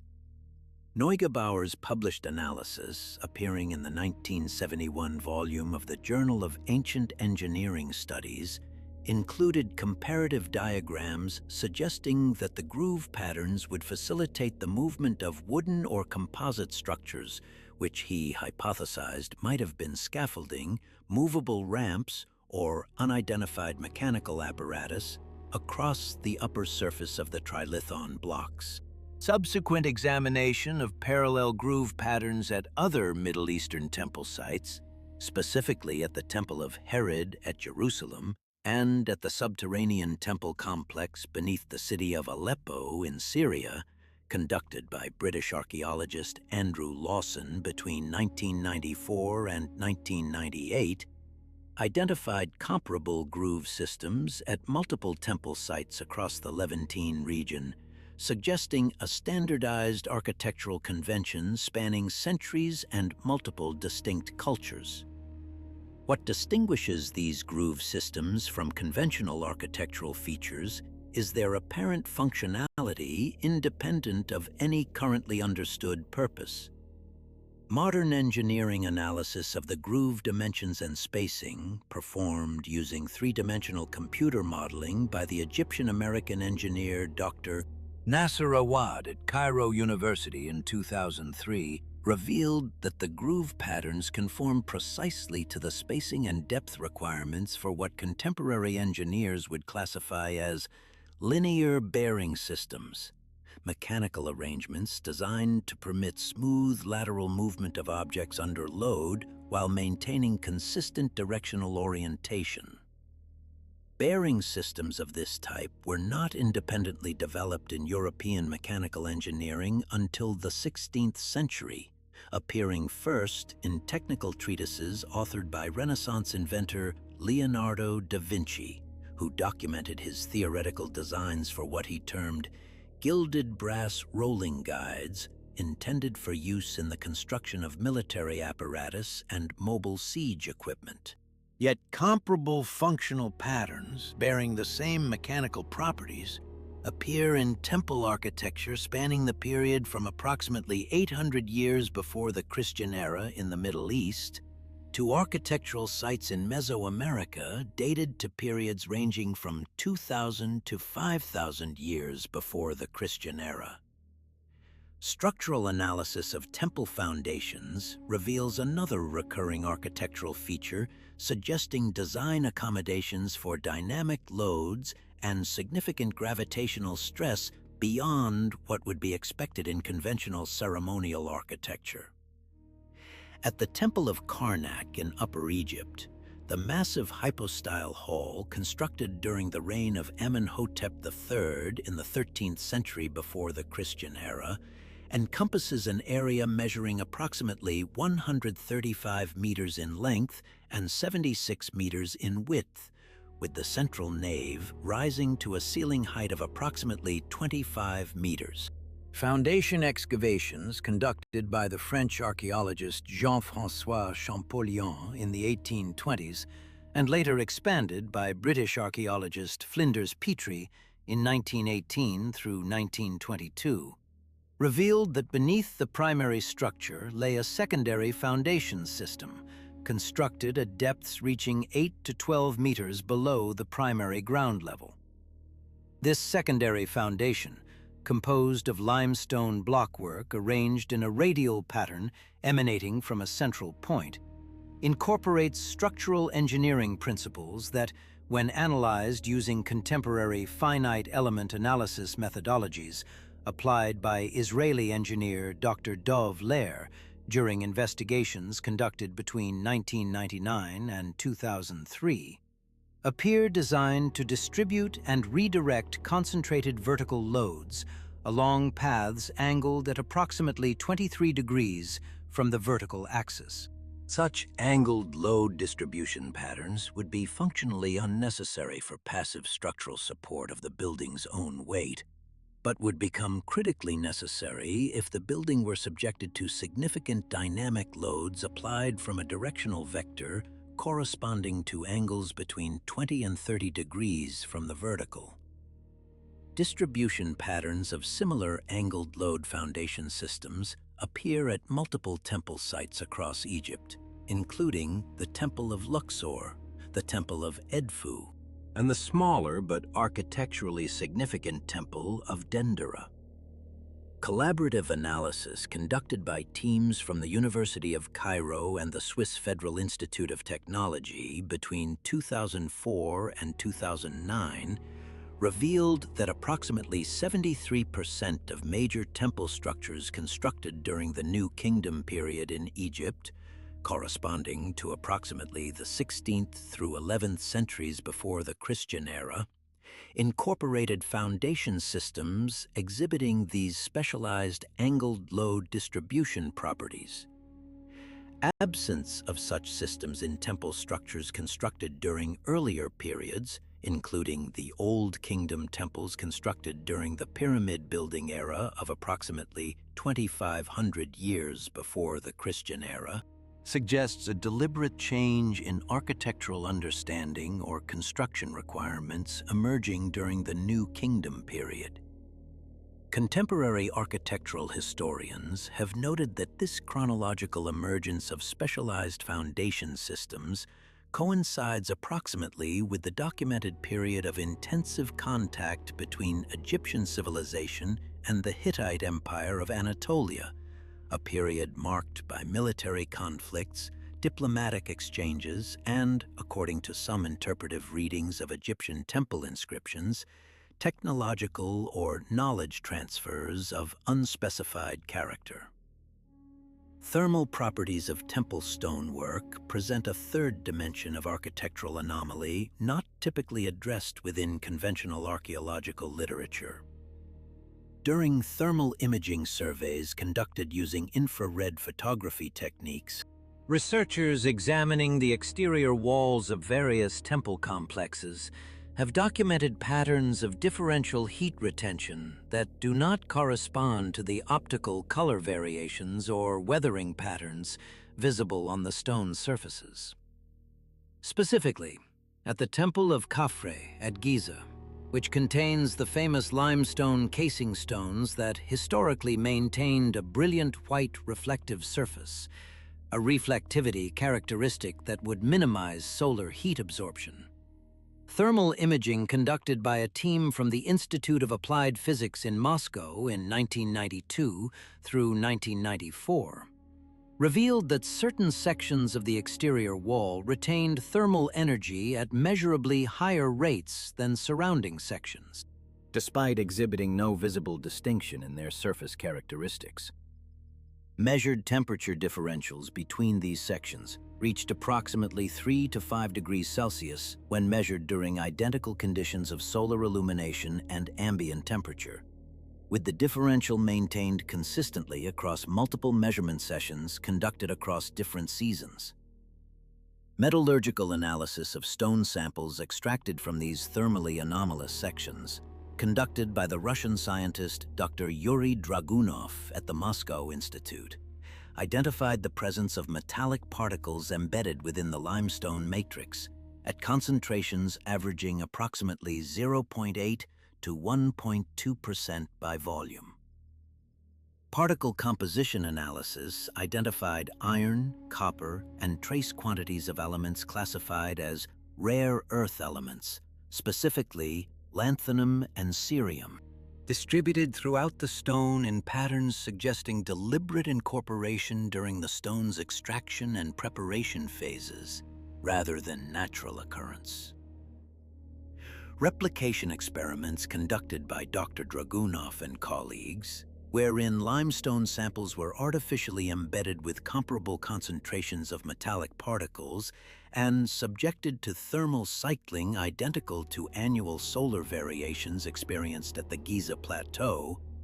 demonstrated that embedded metallic particles would produce exactly the thermal retention patterns observed in the ancient temple stones. Further experiments, wherein the metallic particles were arranged in specific geometric patterns, mimicking patterns that appeared in cross-section analysis of the ancient samples, demonstrated that such arranged patterns would create thermal gradient effects that could direct heat flow along specific directional vectors within the stone matrix, a phenomenon comparable to contemporary heat pipe technology employed in modern electronics cooling applications. Publication of these findings was restricted by the Russian Academy of Sciences in 1996, according to documentation obtained through Freedom of Information Act requests filed in 2011 by American researcher Dr. Michael Van Buren, with internal communications indicating concerns regarding potential weapons applications and unauthorized proliferation of sensitive technology concepts. Subsequently published versions of the research, appearing in obscure technical journals and conference proceedings between 2002 and 2005, carefully excluded detailed descriptions of the specific geometric patterns employed in the metallic particle arrangements, though oblique references in the published texts suggested such patterns existed and could be reconstructed by researchers with adequate technical expertise.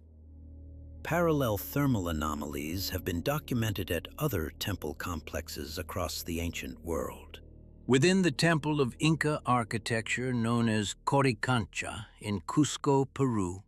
constructed during the 15th century of the Christian era as part of the Inca imperial expansion, similar metallic particle concentrations have been identified through non-destructive analysis methods, including X-ray fluorescence spectroscopy conducted by researchers from the University of San Antonio Abad in Cusco during investigations between 2006 and 2009. Gold, silver, and copper particles, consistent with elements available to pre-Columbian metallurgists, were identified at comparable concentration levels to those found in Egyptian temple stones, yet arranged in patterns displaying substantially greater geometric complexity. Excavation of a supplementary interior wall section at Coricancha, a section damaged by 16th century Spanish conquest forces, provided opportunity for direct analysis of the metallic distribution patterns without reliance on non-destructive imaging techniques. Cross-sectional analysis of the stone from this damaged wall section, performed by the American materials scientist Dr. Robert Chen at MIT between 2010 and 2012, revealed that the metallic particles were arranged in what he characterized as concentric spiral patterns with helical twist vectors, geometric arrangements that would, according to Chen's calculations performed using contemporary electromagnetic field modeling software, create rotating electromagnetic field effects when subjected to cyclical thermal variation. Publication of Chen's research findings was declined by three major scientific journals: Physics Letters, the Journal of Materials Science, and Advances in Archaeological Science between 2012 and 2013, with editorial responses indicating concerns regarding speculative interpretations exceeding the empirical foundation of the data, and conclusions inappropriate for peer-reviewed publication, despite acknowledged acknowledgement by the journal's editors that the underlying experimental data met publication standards for technical accuracy and methodological rigor. Mechanical systems embedded within temple architecture reveal another layer of functional complexity that extends beyond static structure into the realm of dynamic mechanical operation. Within the subterranean chambers of the temple complex at Dendera in Upper Egypt, specifically in the chambers located beneath the Hathor Chapel dating to the Ptolemaic period, documented through carved hieroglyphic inscriptions dating to approximately 1320 BCE, contain architectural specifications for a series of pulley systems and counterweight mechanisms that would have required a comprehensive understanding of mechanical advantage, load distribution, and the mathematical principles governing leverage ratios. A limestone tablet fragment discovered during excavations conducted by French archaeologist Auguste Mariette in 1871, now housed in the Egyptian Museum in Cairo under catalog designation CG 34287, contains what museum conservators identified in 1994 as detailed technical drawings depicting a mechanical apparatus capable of producing rotational motion through the application of incremental gravitational force. Measurements inscribed upon this particular artifact indicate dimensional specifications accurate to within 3 millimeters. A precision level that would have demanded either advanced measurement instrumentation or an existing technological framework for standardized dimensional calibration. Bronze working across the ancient Near East during the second millennium before the Common Era followed manufacturing methodologies that remain partially unexplained by contemporary metallurgical analysis. Archaeological evidence from the city of Ugarit, excavated during 1929 through 1937 by French expedition teams under the direction of Claude Schaeffer, revealed furnace residues containing copper and tin ratios deliberately calculated to produce bronze alloys with specific hardness coefficients and thermal expansion properties optimized for particular functional applications. Certain bronze artifacts recovered from this site, specifically from the Royal Palace workshops dated to approximately 1200 BCE, display macrostructural characteristics, suggesting they were subjected to thermal treatment cycles at temperatures exceeding 950 degrees Celsius, a capability that would have required furnace technology capable of maintaining sustained, controlled, high-temperature environments with temperature stability tolerances of no more than 20 to 30 degrees variation. A level of thermal regulation that contemporary Bronze Age furnaces constructed from clay and stone could not reliably achieve, based on thermodynamic principles and experimental archaeology attempts to replicate period-appropriate furnace designs conducted by researchers at the University of Cambridge between 1988 and 2003. Smithing techniques documented through both archaeological evidence and fragmentary written records from Mesopotamian administrative tablets suggest a bifurcation between two distinct metallurgical traditions operating simultaneously within the ancient Near Eastern world. One tradition, associated with merchant guilds and urban centers, produced functional tools and weapons following established manufacturing protocols passed through apprenticeship systems and documented in cuneiform texts such as the series of clay tablets discovered at Nippur dated to approximately 1700 BCE, describing copper working procedures, production quotas, and quality control standards. Another metallurgical tradition appeared sporadically across multiple geographically dispersed locations: Ugarit in modern Syria, Byblos in Lebanon, settlements within the Hittite kingdom in Anatolia, and unexpectedly, within the Indus Valley civilization sites at Mohenjo-Daro and Harappa, producing isolated bronze objects exhibiting manufacturing characteristics that deviate markedly from standard commercial production methods, objects that showed evidence of intentional fragmentation following completion, precise geometric perforation patterns, and surface compositions incorporating metallic elements not readily available within the geological matrices of their respective regions.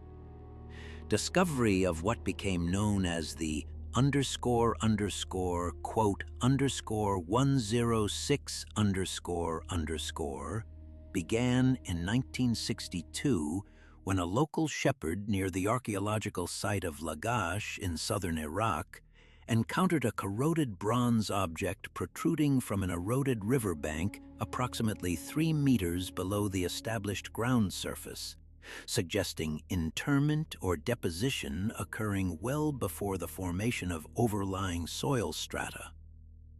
Iraqi archaeologists from the State Board of Antiquities recovered the artifact and conducted preliminary examination, determining that despite severe oxidation, the underlying metal possessed crystalline structure anomalies detectable through spectroscopic analysis performed at the University of Baghdad's Geology Department. Initial assessments suggested the object represented a severed human forearm fabricated from solid bronze, measuring 31 centimeters in length from what appeared to be a severed wrist joint to the terminus of an elongated middle finger, with fingers proportioned abnormally compared to anatomically standard human hand configurations, each finger measuring between 42 and 48 millimeters in individual diameter, substantially exceeding the proportional finger thickness of human hands relative to forearm dimensions. Technical examination conducted in 1971 by Dr. Rashid al-Rashid, who at that time served as director of the Iraqi National Museum's Materials Analysis Laboratory, involved X-radiography revealing internal structural complexity inconsistent with a solid bronze casting. Hollow chambers within the forearm structure contained residual material identified as a sandy sediment mixture containing organic compounds alongside crystalline formations resembling quartz aggregates, materials that should not have been present within a sealed metal cavity, absent deliberate insertion prior to the artifact's casting or fabrication completion. Radiographic evidence further demonstrated what appeared to be precision-engineered internal channels running longitudinally through the hollow sections, channels displaying smooth walls and regular geometric cross-sections suggesting machining operations rather than natural geological formations or random corrosion-induced voids. Documentation of al-Rashid's findings appeared in a limited circulation publication issued by the Iraqi Museum in 1973,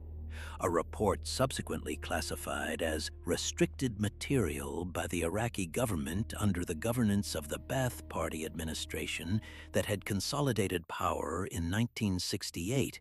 with subsequent security classifications intensifying during the 1980s following various regional geopolitical developments. Accompanying the bronze forearm was a fragmentary stone tablet inscribed with cuneiform characters belonging to the Akkadian language, specifically written in the Old Akkadian dialect characteristic of texts produced during the Akkad Empire period, spanning approximately 2350 to 2160 BCE, though the tablet's physical condition suggested it could potentially derive from later copies or inscriptions executed in archaic linguistic style following a chronological gap of several centuries. Museum conservators in Baghdad who examined the tablet noted that approximately 65% of the inscribed surface had suffered damage through erosion, chemical weathering, and what appeared to be deliberate abrasion affecting specific portions of text, making complete translation impossible.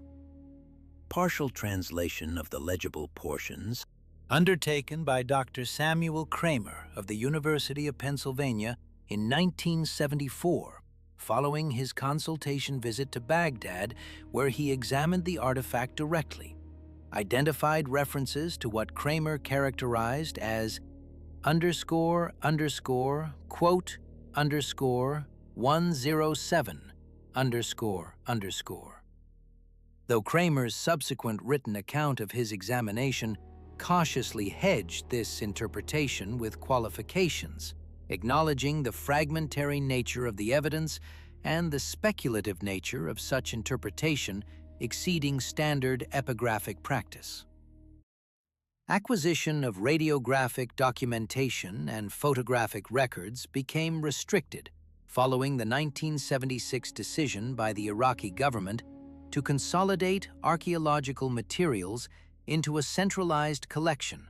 following the enactment of legislation establishing enhanced security protocols around artifacts deemed culturally significant. Communication regarding the bronze arm and accompanying tablet became increasingly sparse, with correspondence channels between Iraqi archaeological authorities and international research institutions gradually attenuating during the 1980s. Following the 1991 conflict resulting from regional geopolitical developments, the Iraqi National Museum's collections suffered substantial losses through looting, accidental damage, and deliberate destruction.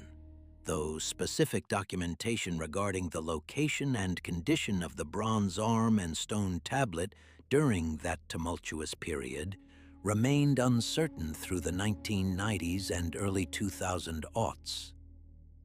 Research team led by Dr. Margaret Chen, then affiliated with the British Museum's Department of Near Eastern Antiquities,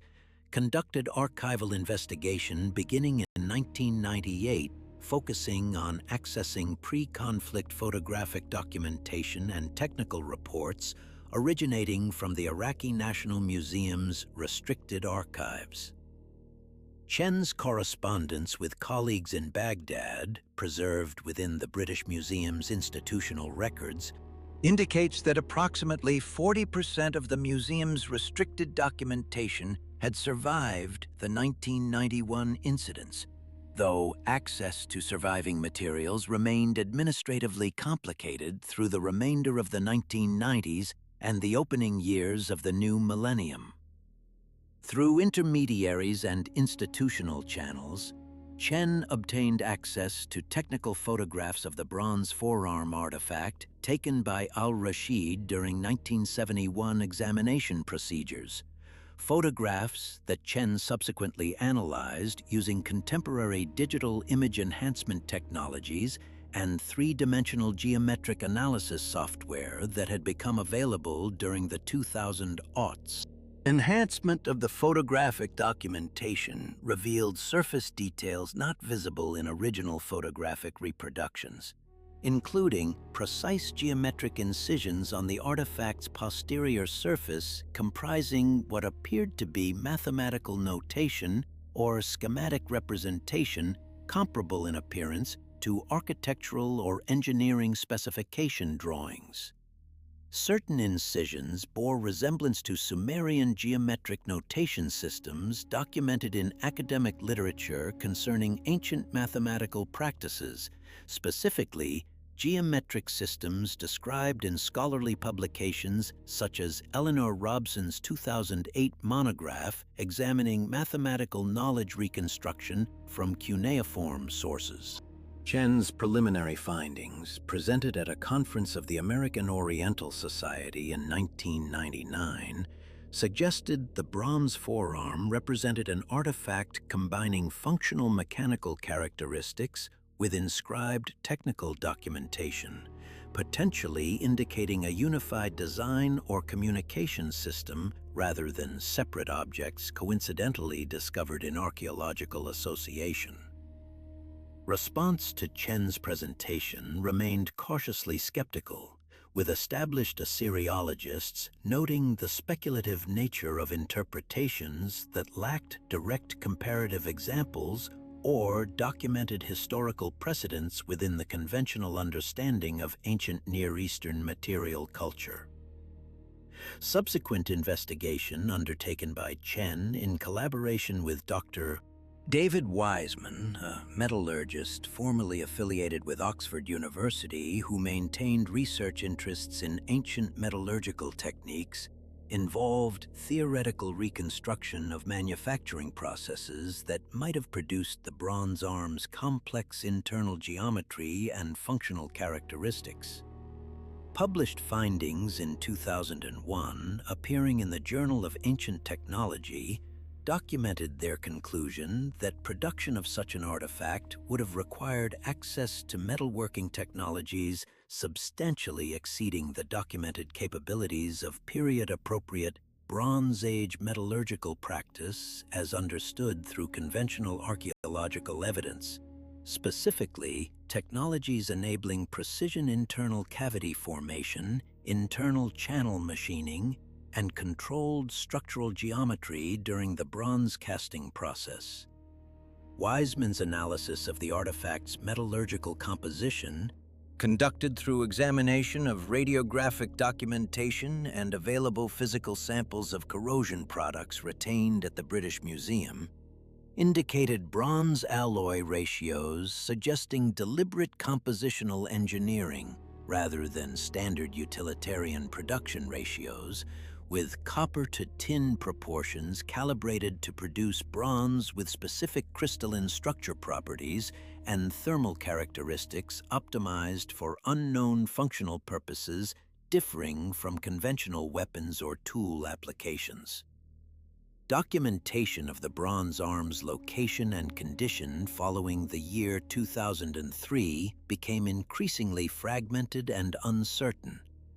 Military operations in Iraq during 2003 through 2011 disrupted normal institutional functioning at the Iraqi National Museum, though staff members implemented protection measures for the most significant holdings. Scattered reports from international journalists and archaeological organizations attempting to document cultural heritage preservation conditions during the operational period mentioned the museum's collections remaining substantially intact despite external military activity in nearby areas, though verification of specific artifact preservation remained impossible through independent inspection during the extended period of regional instability. Photographs and technical documentation held within international institutions such as the British Museum and American museums therefore represented the primary available sources for scholarly analysis of the bronze arm artifact during the 2000s and 2010s. Re-examination of the bronze arm's physical and formal characteristics became possible following 2014 when international access to Iraq gradually expanded following the conclusion of major military operations. German archaeologist Dr. Friedrich Hauser, affiliated with the University of Heidelberg and possessing established research relationships with Iraqi cultural authorities, obtained authorization to conduct comprehensive study of selected artifacts remaining in the Iraqi National Museum's collections. Hauser's 2015 examination of the bronze arm employed contemporary analytical techniques including detailed photogrammetry, creating three-dimensional digital models, multispectral imaging, revealing surface details not visible through conventional photography, and non-destructive elemental analysis using X-ray fluorescence spectroscopy, determining precise metallic composition at multiple points across the artifact's surface. Results of Hauser's analysis, published in 2017 in the journal Antiquity, indicated unprecedented compositional heterogeneity, with discrete regions of the bronze surface exhibiting significantly differing copper-to-tin ratios separated by what appeared to be intentionally engineered transitions between compositionally distinct zones. Hauser's findings suggested that the bronze arm represented a composite structure deliberately manufactured through sequential assembly of multiple preformed bronze components, with each component produced from alloy compositions engineered for specific functional or operational characteristics.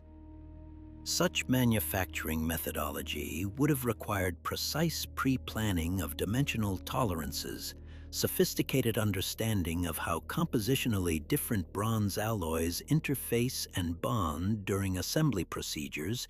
and deliberate intentionality regarding the functional objective being achieved through such complex production methodology.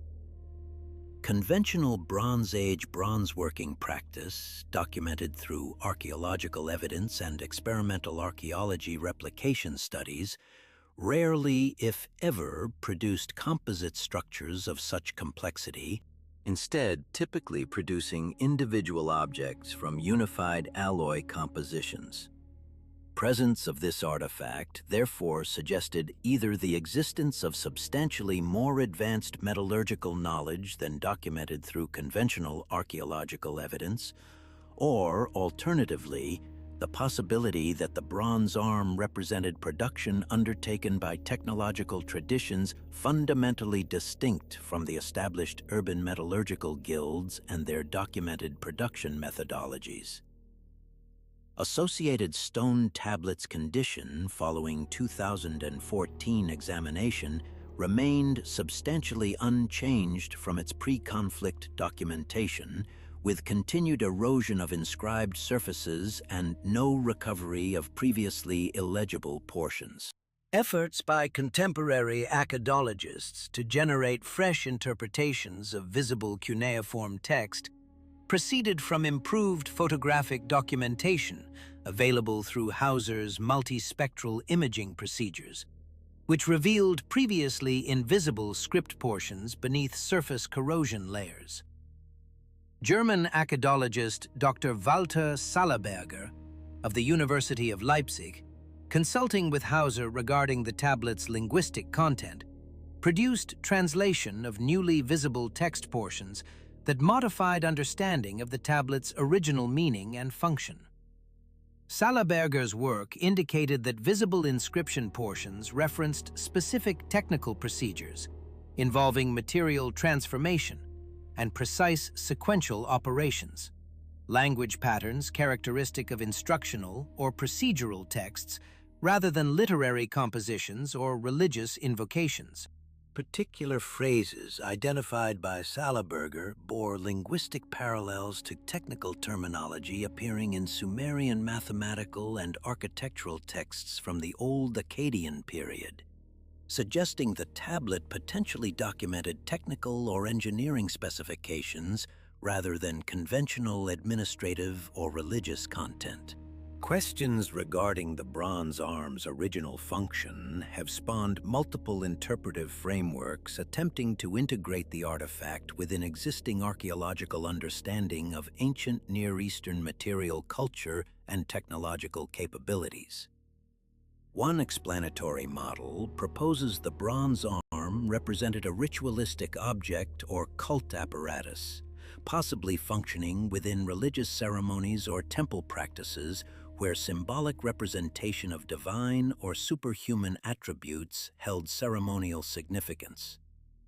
This interpretation derives support from documented examples of bronze objects with anthropomorphic characteristics found throughout the ancient Near East, including bronze figurines recovered from temple contexts dating across several millennia,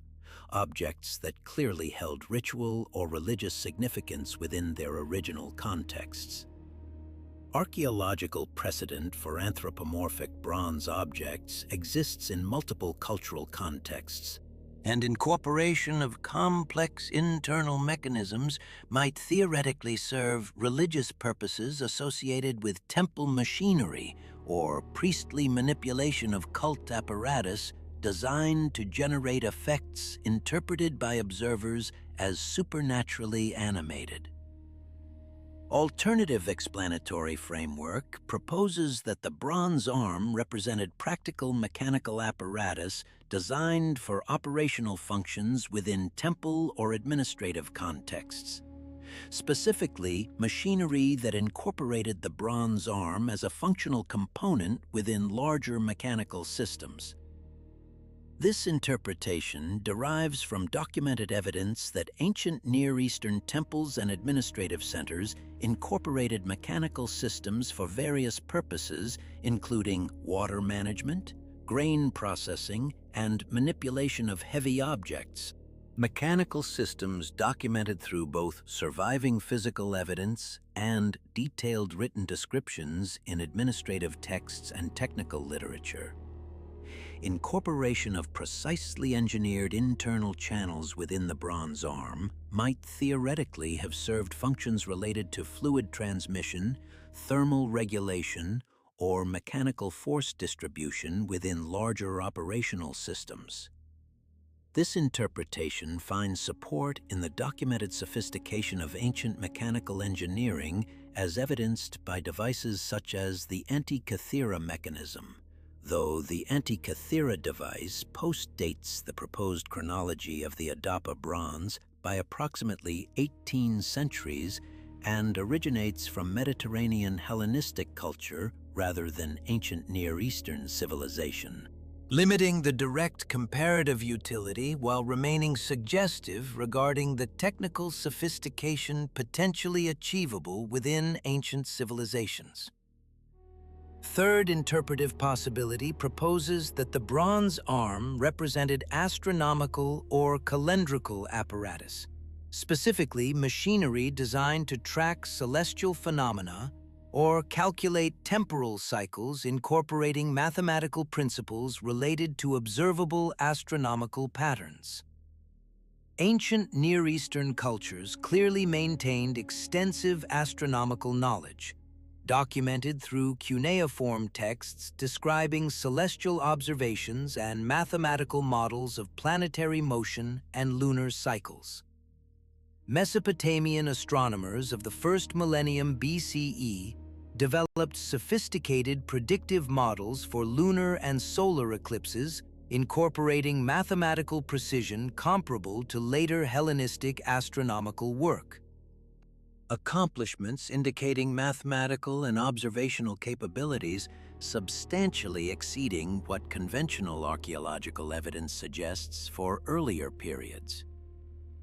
Incorporation of complex mechanical components within an astronomical device might serve functions related to planetary motion simulation, eclipse prediction calculation,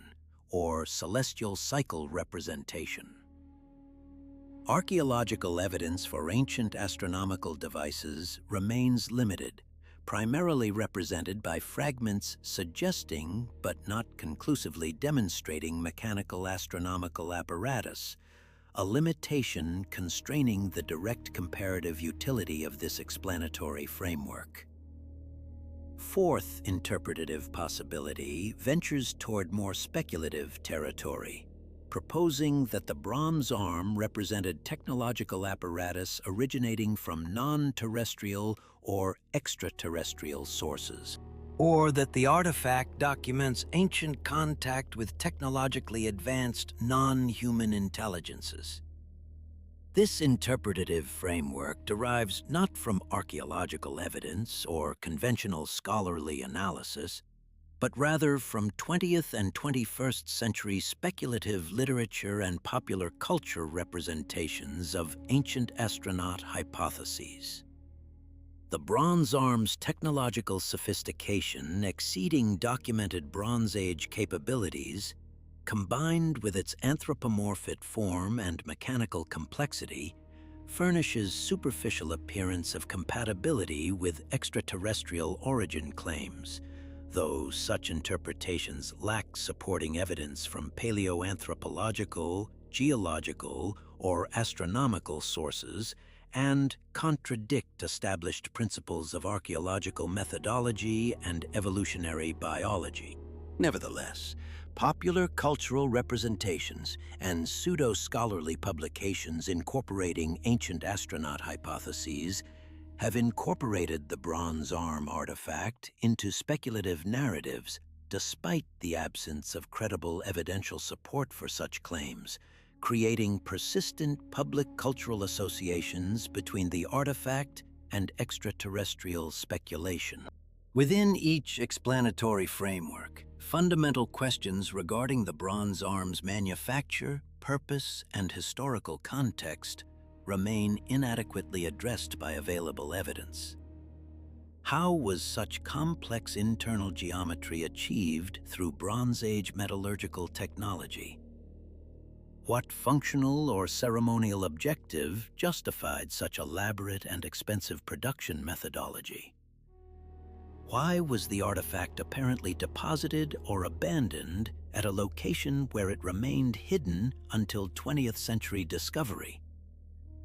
What technological traditions or knowledge systems enabled production of such an artifact, and what happened to those traditions, resulting in apparent discontinuity between Bronze Age technical sophistication and Iron Age metallurgical capabilities as documented through conventional archaeological evidence? These questions resist resolution through presently available evidence, remaining persistent enigmas within the archaeological record of ancient Near Eastern civilization.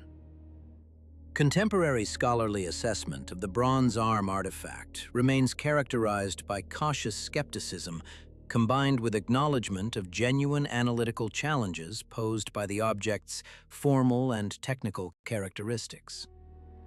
Mainstream archaeological discourse tends toward rationalist interpretations, emphasizing the artifact's potential function within documented or theoretically plausible ancient systems, while simultaneously acknowledging interpretive uncertainties resulting from fragmentary evidence and limited comparative examples.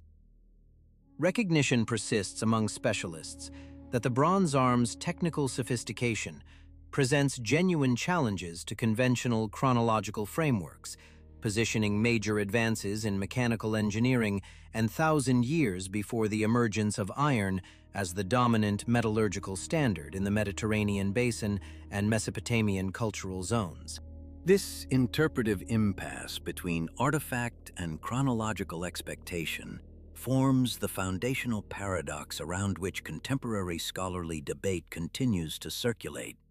generating questions that penetrate far deeper than the bronze arm itself into the fundamental assumptions governing how ancient technological knowledge disseminated, accumulated, and periodically disappeared from the historical record. Yet the bronze arm represents merely one artifact among countless objects that have generated interpretive controversy precisely because they suggest the existence of sophisticated technological frameworks during periods when conventional archaeological models predict such frameworks should not have existed. The pattern of such anomalies accumulates across centuries and continents, creating a network of evidence that resists conventional categorization and forces repeated reassessment of what ancient peoples understood about mechanics, metallurgy, astronomical observation, and architectural engineering.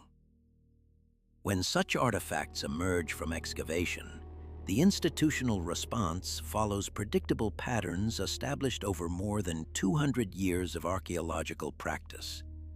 First comes the object's measurement, documentation, and placement within existing categorical systems. Subsequently, specialists attempt to identify functional purpose and technological method. Then arrives the critical juncture where the artifact's sophistication exceeds contemporary expectations, triggering what might be termed interpretive crisis. At this precise moment, the mechanism of power operates most visibly, determining whether the object enters serious academic discourse or becomes archived within professional literature as an anomaly requiring no further investigation. Understanding this institutional mechanism requires examining not the artifacts themselves, but rather the human structures that evaluate, classify, and ultimately determine their significance within dominant historical narratives. The deception central to how ancient civilizations conceived of power and worship operates through similar mechanisms, the establishment of interpretive frameworks that privilege certain explanations while systematically excluding others, the creation of ritualized systems that concentrate authority within priestly or administrative classes, and the encoding of knowledge within architectural astronomical, and linguistic systems that become inaccessible to subsequent generations or deliberately obscured to maintain hierarchical control. When the Anunnaki appeared to ancient Mesopotamian, Sumerian, and later Babylonian peoples, they appeared not as mysterious extraterrestrial entities, but as beings who possessed knowledge and capabilities that vastly exceeded those of the human populations they encountered. This technological and intellectual superiority became immediately encoded into religious and political systems that positioned these beings as divine, superhuman, and worthy of worship and obedience. The deception was not that the Anunnaki themselves deliberately lied about their nature, though evidence suggests they maintained considerable control over what information about themselves reached broader populations. Rather, the fundamental deception operated through the structural relationship between knowledge holders and knowledge seekers, between those who understood the operational principles underlying technological demonstrations and those who witnessed only the results. Sumerian texts dating to approximately 2700 BCE, preserved in cuneiform tablets housed within the British Museum and subsequently analyzed by scholars including Samuel Noah Kramer and Thorkild Jakobsen during the 1950s and 1960s, contain detailed descriptions of beings called the Anunnaki, who descended from the sky and possessed abilities far exceeding human capabilities. These beings, according to textual evidence, possessed knowledge of metallurgy, agriculture, irrigation, mathematics, and astronomical observation that they allegedly transmitted to human populations in deliberate acts of cultural transfer or, alternatively, through processes of observation and emulation by human populations witnessing their activities. Akkadian linguistic analysis by the late 20th century philologist Jeremy Black revealed that the name Anunnaki derives from Sumerian roots suggesting those who came from the sky or those who descended, though subsequent linguistic scholarship has challenged this interpretation, proposing instead that the term originated from earlier Akkadian designations for underworld deities. This etymological dispute itself illuminates the first mechanism through which deception operates. The very language used to describe these beings became contested terrain where meaning remained deliberately unstable, allowing different interpretations to coexist without resolution. Ancient populations hearing these beings described simultaneously as sky descenders and underworld dwellers could construct multiple interpretive frameworks, each emphasizing different aspects of the being's nature while remaining rooted in textual authority. Archaeological evidence from the Uruk period, extending from approximately 3200 BCE through 2900 BCE, demonstrates rapid advancement in administrative complexity, architectural sophistication, and technological capability that conventional models struggle to explain through gradual cultural development alone. Excavations at the city of Uruk itself, directed by Robert Koldewey and subsequently continued by German and international teams throughout the 20th century, revealed temples and administrative structures of remarkable complexity, including internal drainage systems, load-bearing walls of precise construction, and evidence of astronomical observation integrated into architectural orientation. German archaeologist Erich von Däniken, in his controversial 1968 work, Chariots of the Gods, argued that such rapid technological advancement indicated intervention by extraterrestrial visitors who possessed knowledge unavailable to human populations at that time. Mainstream archaeological scholarship rejected this interpretation with considerable vehemence. Yet the interpretive problem von Däniken identified The apparent discontinuity between technological capability before and after the Uruk period persists even among scholars who categorically reject any extraterrestrial explanation. What becomes visible at this juncture is the function of institutional skepticism itself as a mechanism preventing serious investigation of interpretive frameworks that challenge established chronological models. Von Daniken's work was dismissed not primarily because his evidence proved inadequate, but because his conclusions violated fundamental assumptions about the nature of ancient history and human technological development. This institutional dismissal itself constitutes a form of deception, the denial that questions even exist where such denial requires active suppression of inconvenient evidence. Mesopotamian king lists, preserved in multiple copies across numerous tablets and analyzed exhaustively by scholars including W.G. Lambert and Alistair Livingston throughout the 1990s and early 21st century,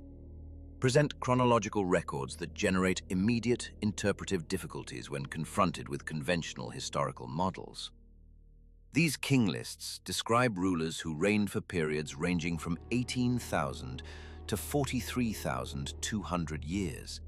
figures that mainstream historical scholarship dismisses as mythological exaggeration or symbolic representation rather than actual chronological claims. Yet the precision with which these numbers were recorded, the consistency with which they appear across multiple independent textual sources, and the systematic reduction in reign lengths as historical periods approach documented historical time suggests not careless mythological invention, but rather accurate recording of a historical reality that operated under fundamentally different temporal parameters than those governing human lifespans in more recent historical periods. If such extended lifespans represented actual biological reality rather than mythological convention, they would require explanation within frameworks that acknowledge the possibility of biological conditions dramatically different from contemporary human physiology. The deception embedded within conventional historical interpretation consists of the assumption that ancient peoples recorded information according to the same cognitive categories and temporal frameworks that modern historians employ. This assumption, while superficially reasonable, becomes demonstrably false when confronted with the meticulous precision of Mesopotamian astronomical records, mathematical systems, and administrative documentation that clearly indicates sophisticated capacity for accurate measurement and systematic recording. Sumerian flood narratives, preserved in the Epic of Gilgamesh, and in separate flood accounts recovered from tablets discovered at Nippur and analyzed by scholars including Andrew George and Stephanie Daly beginning in the 1980s, describe catastrophic inundation events that destroyed human civilization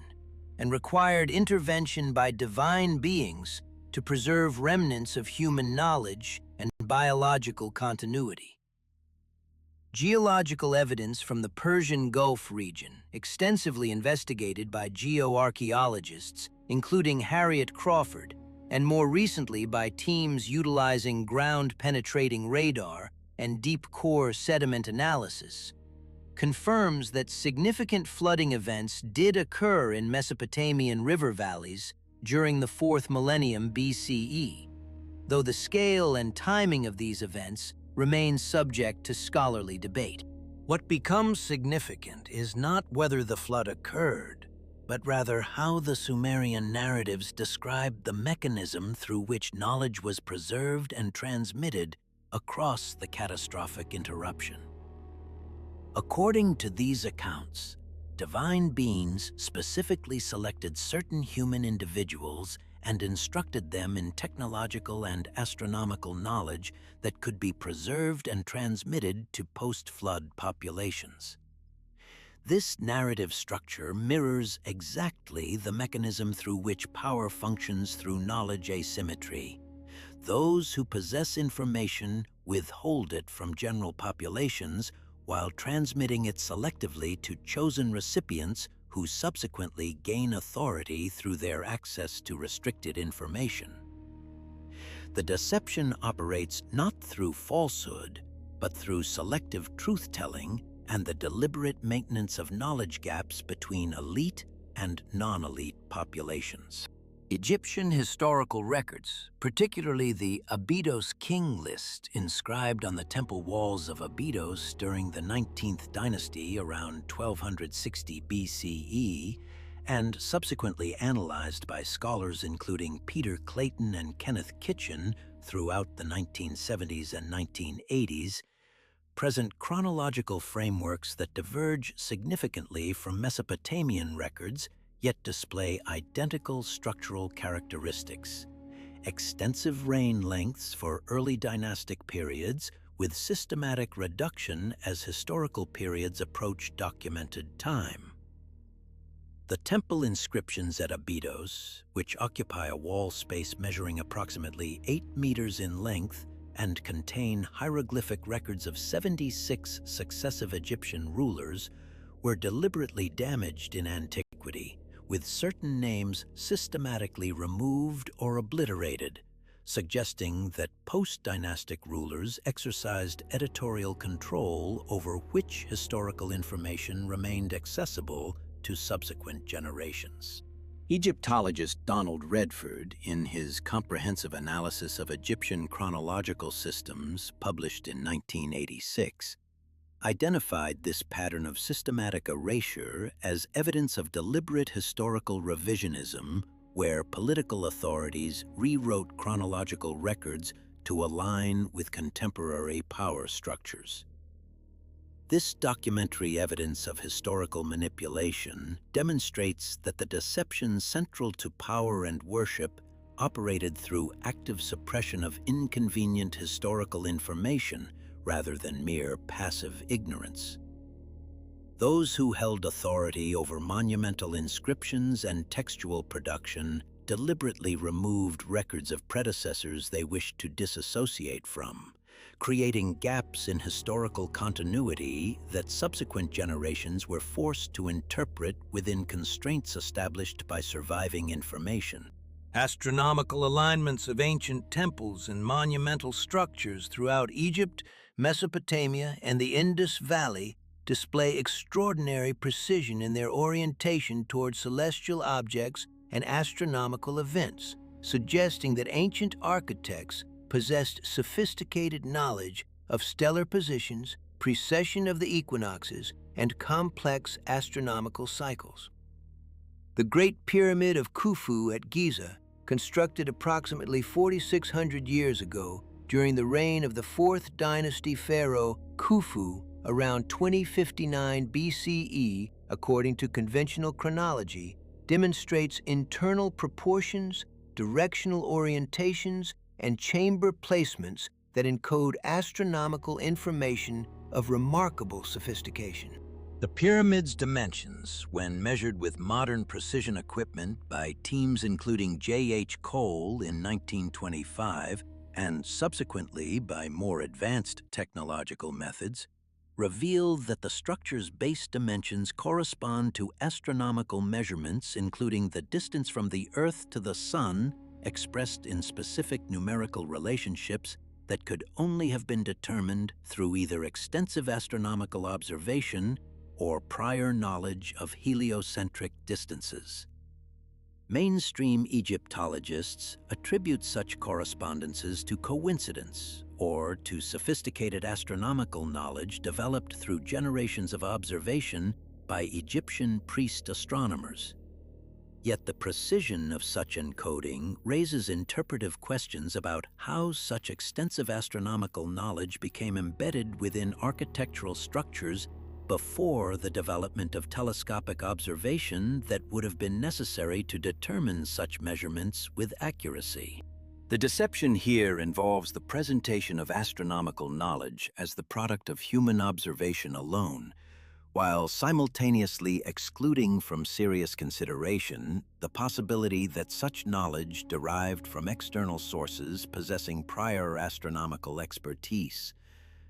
Priest astronomer classes in ancient Egypt, particularly those associated with temples at Heliopolis, Memphis, and later Thebes, maintained restricted access to astronomical knowledge and computational systems that allowed them to predict celestial events with accuracy that appeared to general populations as supernatural capability. Greek historian Herodotus, traveling through Egypt around 450 BCE and subsequently recording his observations in his histories, noted that Egyptian priests possessed knowledge of astronomical phenomena and engaged in deliberate mystification of this knowledge to maintain their authority and social position. Herodotus specifically recorded that Egyptian priests claimed the ability to predict solar eclipses and other celestial events, knowledge that they withheld from general populations and which therefore appeared to non-specialists as evidence of divine connection or supernatural insight. Archaeological evidence of astronomical observatories at Heliopolis, including the zodiac ceiling in the Temple of Senenmut, dating to approximately 1500 BCE, reveals that Egyptian astronomical knowledge included sophisticated understanding of stellar precession, equinoxes, and complex celestial cycles. The Dendera zodiac, a carved stone ceiling discovered in the Temple of Dendera near Luxor and dated to approximately 50 BCE during the Ptolemaic period, depicts constellations and astronomical events with sufficient precision that it has generated extensive scholarly debate regarding whether it represents purely Egyptian astronomical knowledge or whether it incorporates external astronomical traditions. Egyptologist Otto Neugebauer, who conducted extensive analysis of Egyptian astronomical texts and monuments during the 1950s and 1960s, concluded that Egyptian astronomical knowledge underwent significant transformation during periods of foreign domination, particularly following Persian conquest and subsequent Hellenistic influence, suggesting that astronomical knowledge was not static but rather subject to external influence and deliberate revision. Restriction of astronomical knowledge to priestly classes created structural separation between knowledge holders and general populations that mirrored exactly the power differential established between the Anunnaki and human populations in Mesopotamian accounts.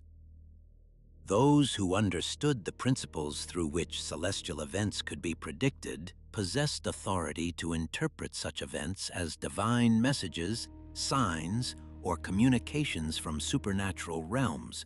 thereby converting astronomical knowledge into religious authority. The deception operated through the transformation of technical knowledge into theological claims where the mechanism remained hidden from non-specialists, while the results appeared miraculous or divinely ordained. When priests predicted an eclipse and it occurred, general populations interpreted this capability as evidence of priestly connection to divine forces rather than as evidence of astronomical knowledge. When temples were oriented towards specific celestial objects or aligned with astronomical events, such alignments appeared to represent sacred architecture reflecting divine intention rather than demonstrating human knowledge of astronomical principles. The power differential between knowledge holders and knowledge seekers became embedded within religious structures that made the knowledge gap itself appear theologically justified and cosmically ordained. Mesopotamian priesthoods maintained similar knowledge monopolies, particularly regarding mathematical and astronomical systems that allowed them to predict celestial events, calculate lunar and solar cycles, and regulate agricultural and religious calendars. Clay tablets from the library of Ashurbanipal at Nineveh, excavated during the 1860s and 1870s, by Austin Henry Layard and subsequently analyzed by cuneiformists including Irving Finkel throughout the 1990s and 21st century, contain mathematical texts and astronomical predictions demonstrating mathematical sophistication that extended beyond mere practical calculation into abstract theoretical systems. Babylonian astronomers, working particularly during the Seleucid period beginning in 312 BCE following Alexander's conquest, developed mathematical models allowing prediction of planetary positions with accuracy that remained unmatched in European astronomy until Tycho Brahe's observations in the late 16th century CE. Historian of astronomy David Pingree, who spent decades analyzing Babylonian astronomical texts at the Brown University program in the History of Mathematics and Astronomy, established that Babylonian mathematical astronomy employed systems of such sophistication that later Greek astronomers, including Hipparchus and Ptolemy, incorporated Babylonian methodologies into their own astronomical models. Yet the question of how such mathematical sophistication developed among Mesopotamian populations presents interpretive challenges that conventional models of gradual cultural development struggle to adequately address. The appearance of mathematical astronomy in Babylonian texts represents not gradual accumulation of astronomical observations, but rather the sudden emergence of fully developed mathematical systems requiring pre-existing theoretical frameworks and sophisticated understanding of trigonometric principles. Knowledge transmission mechanisms in ancient Mesopotamia and Egypt involved deliberate restriction through multiple overlapping systems. Literacy itself remained restricted to small professional classes, including scribes, priests, and administrators, meaning that the vast majority of populations remained dependent upon oral communication from authorities who controlled information flow. Scribal training in ancient Egypt, as documented in papyri describing educational systems and in physical evidence from scribe schools,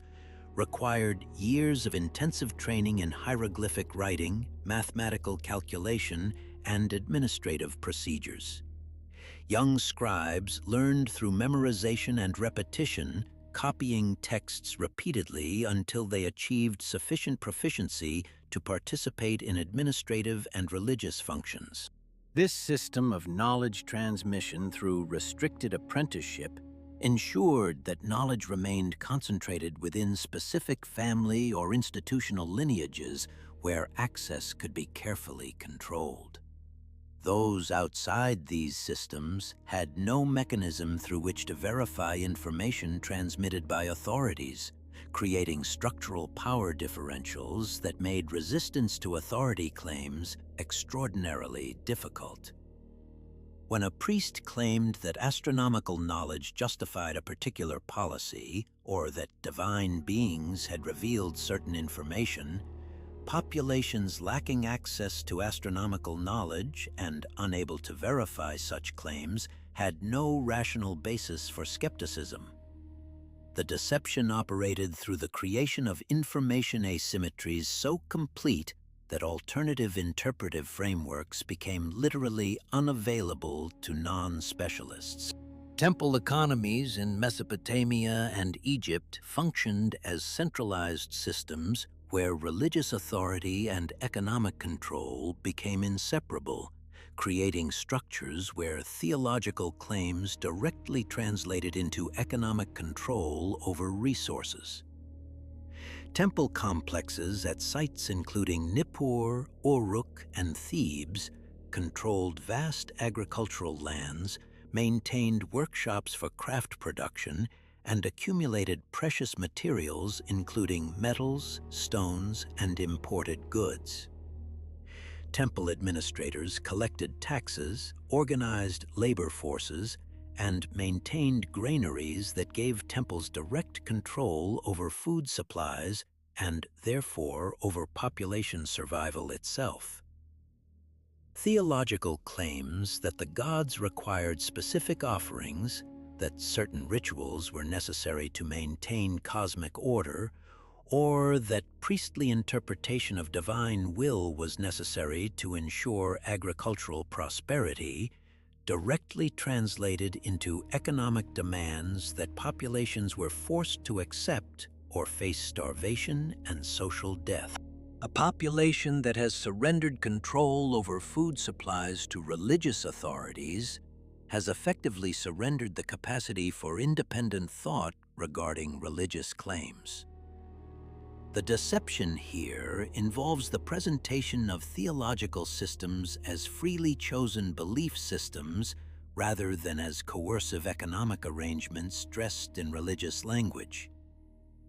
When priests claimed that the Anunnaki required specific offerings and that failure to provide such offerings would result in agricultural failure, they were not making verifiable predictions subject to empirical testing. Rather, they were making claims about supernatural causation that could never be definitively disproven because any outcome could be interpreted as consistent with theological claims. If crops flourished, this confirmed divine satisfaction. If crops failed, this confirmed divine anger or punishment for insufficient devotion. The theological system became logically unfalsifiable, meaning populations could never accumulate sufficient evidence to rationally reject theological claims, no matter what empirical outcomes they observed. Architectural encoding of power through monumental construction created permanent physical manifestations of authority that continued to communicate theological claims long after their original creators had died. The pyramids of Egypt, the ziggurats of Mesopotamia, and the temple complexes throughout the ancient world functioned as three-dimensional theological texts that communicated claims about cosmic order, divine power, and human place within hierarchical systems. A population living in the shadow of monuments requiring decades of labor to construct, involving coordination of thousands of workers and sophisticated engineering knowledge, could not rationally doubt claims about superhuman knowledge residing in a non-human realm. Yet the question that emerges from this archaeological and anthropological evidence is not whether the ancients possessed technological capability to construct such monuments themselves, but rather why populations across geographically isolated regions operating within fundamentally different cultural matrices, environmental conditions, and resource availability scenarios would develop nearly identical theological frameworks insisting that superhuman entities descended from the heavens at specific moments in their chronological development and personally intervened in human affairs before departing according to cyclical temporal patterns that suggested their eventual return. The archaeological record from the Fertile Crescent preserves written documentation dating back to approximately 3,400 years before the Common Era. Specifically, within the Sumerian literary corpus preserved on clay tablets discovered in the ruins of the ancient city of Nippur during excavations conducted between 1899 and 19,100 by archaeologists affiliated with the University of Pennsylvania's expedition team. Among these tablets, the Enuma Elish and the Atrahasis texts contain descriptions of cosmic events involving the descent of divine beings designated as the Anunnaki, whose arrival coincided with the establishment of human civilization and whose departure from terrestrial space followed patterns that texts explicitly describe as temporary rather than permanent. Sumerian cosmological texts make repeated reference to cycles of return, suggesting that the cessation of direct contact between the Anunnaki and human populations was not understood as permanent severance, but rather as a departure within a cyclical framework that anticipated future reappearance. Modern translators of these Sumerian texts, including the comparative mythologist and linguist Samuel Noah Kramer, who spent more than 50 years studying cuneiform documentation at the University of Pennsylvania, documented that Sumerian creation narratives consistently portrayed the Anunnaki not as permanent residents of terrestrial space, but as beings who occupied an orbital or aerial position designated in the texts as the quote, _110 ___,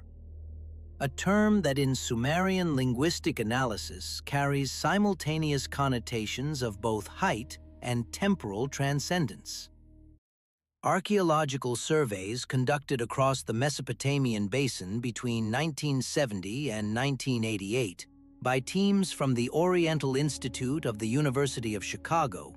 documented settlement patterns that appear to show radical discontinuity in occupation sequences at critical chronological junctures. Specifically, at certain archaeological layers corresponding to dates estimated between 3,600 and 3,200 years before the Common Era,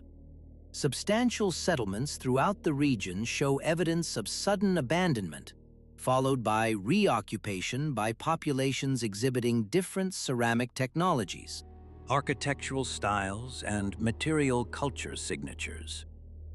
The archaeologist Robert Massey Adams, who directed several of these surveys, noted in his published reports that the discontinuities observed in the archaeological record didn't conform to patterns expected from gradual cultural replacement or conquest, but rather suggested periodic depopulation followed by repopulation events. Documentation preserved in the British Museum archives, specifically within the tablet collections translated by Irving Finkel, contains Babylonian records dating to approximately 2,600 years before the Common Era that describe historical periods during which populations were instructed to evacuate urban centers in advance of what the texts characterize as, quote, 111, with repopulation authorized only after, quote, 112 had been completed. Geographical distribution of religious sites, incorporating identical cosmological symbolism, presents data that defies conventional diffusionist explanations, predicated on trade networks or cultural contact. The orientation of temple structures in Mesopotamia, Egypt, the Indus Valley, and Mesoamerica toward specific celestial coordinates and astronomical events suggests that populations separated by thousands of kilometers, with no documented evidence of mutual contact or shared trade routes during their formative periods, somehow possessed identical astronomical knowledge and comparable theological frameworks describing the arrival and departure of celestial beings. Astronomical calculations performed by the contemporary astrophysicist and researcher David Talbot, utilizing three-dimensional modeling software to reconstruct the celestial configuration visible from terrestrial observation points during the period between approximately 4,500 and 3,800 years before the Common Era, have demonstrated that certain configurations of planets and stellar objects would have appeared stationary or nearly stationary in the sky from terrestrial perspective, a phenomenon that would have been unprecedented in human experience and would have generated profound theological interpretation. Archaeological documentation from multiple regions shows that religious sites constructed during the period when these astronomical anomalies would have been visible were systematically oriented toward the spatial coordinates where these celestial objects would have appeared, suggesting that ancient populations were not merely inventing theological narratives, but rather responding to observable celestial phenomena. Temple inscriptions from the Egyptian New Kingdom period, specifically from the reign of Pharaoh Thutmose III, who ruled between approximately 1479 and 1425 years before the Common Era, contain records preserved in hieroglyphic notation on temple walls at Karnak that describe encounters with underscore underscore quote underscore 113 underscore underscore during military campaigns. These inscriptions, First translated by the Egyptologist James Henry Breasted in 1897, describe specific encounters that occurred during the pharaoh's campaigns in Syria and Canaan,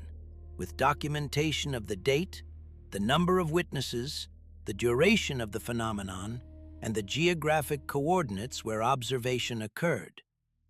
Notably, the scribes who recorded these accounts employed the same hieroglyphic terminology used for recording military engagements and territorial conquests,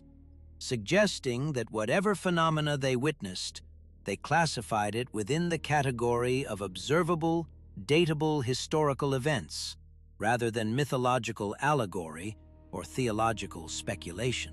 417 years later, during the reign of Ramesses III, who ruled between approximately 1186 and 1155 years before the Common Era,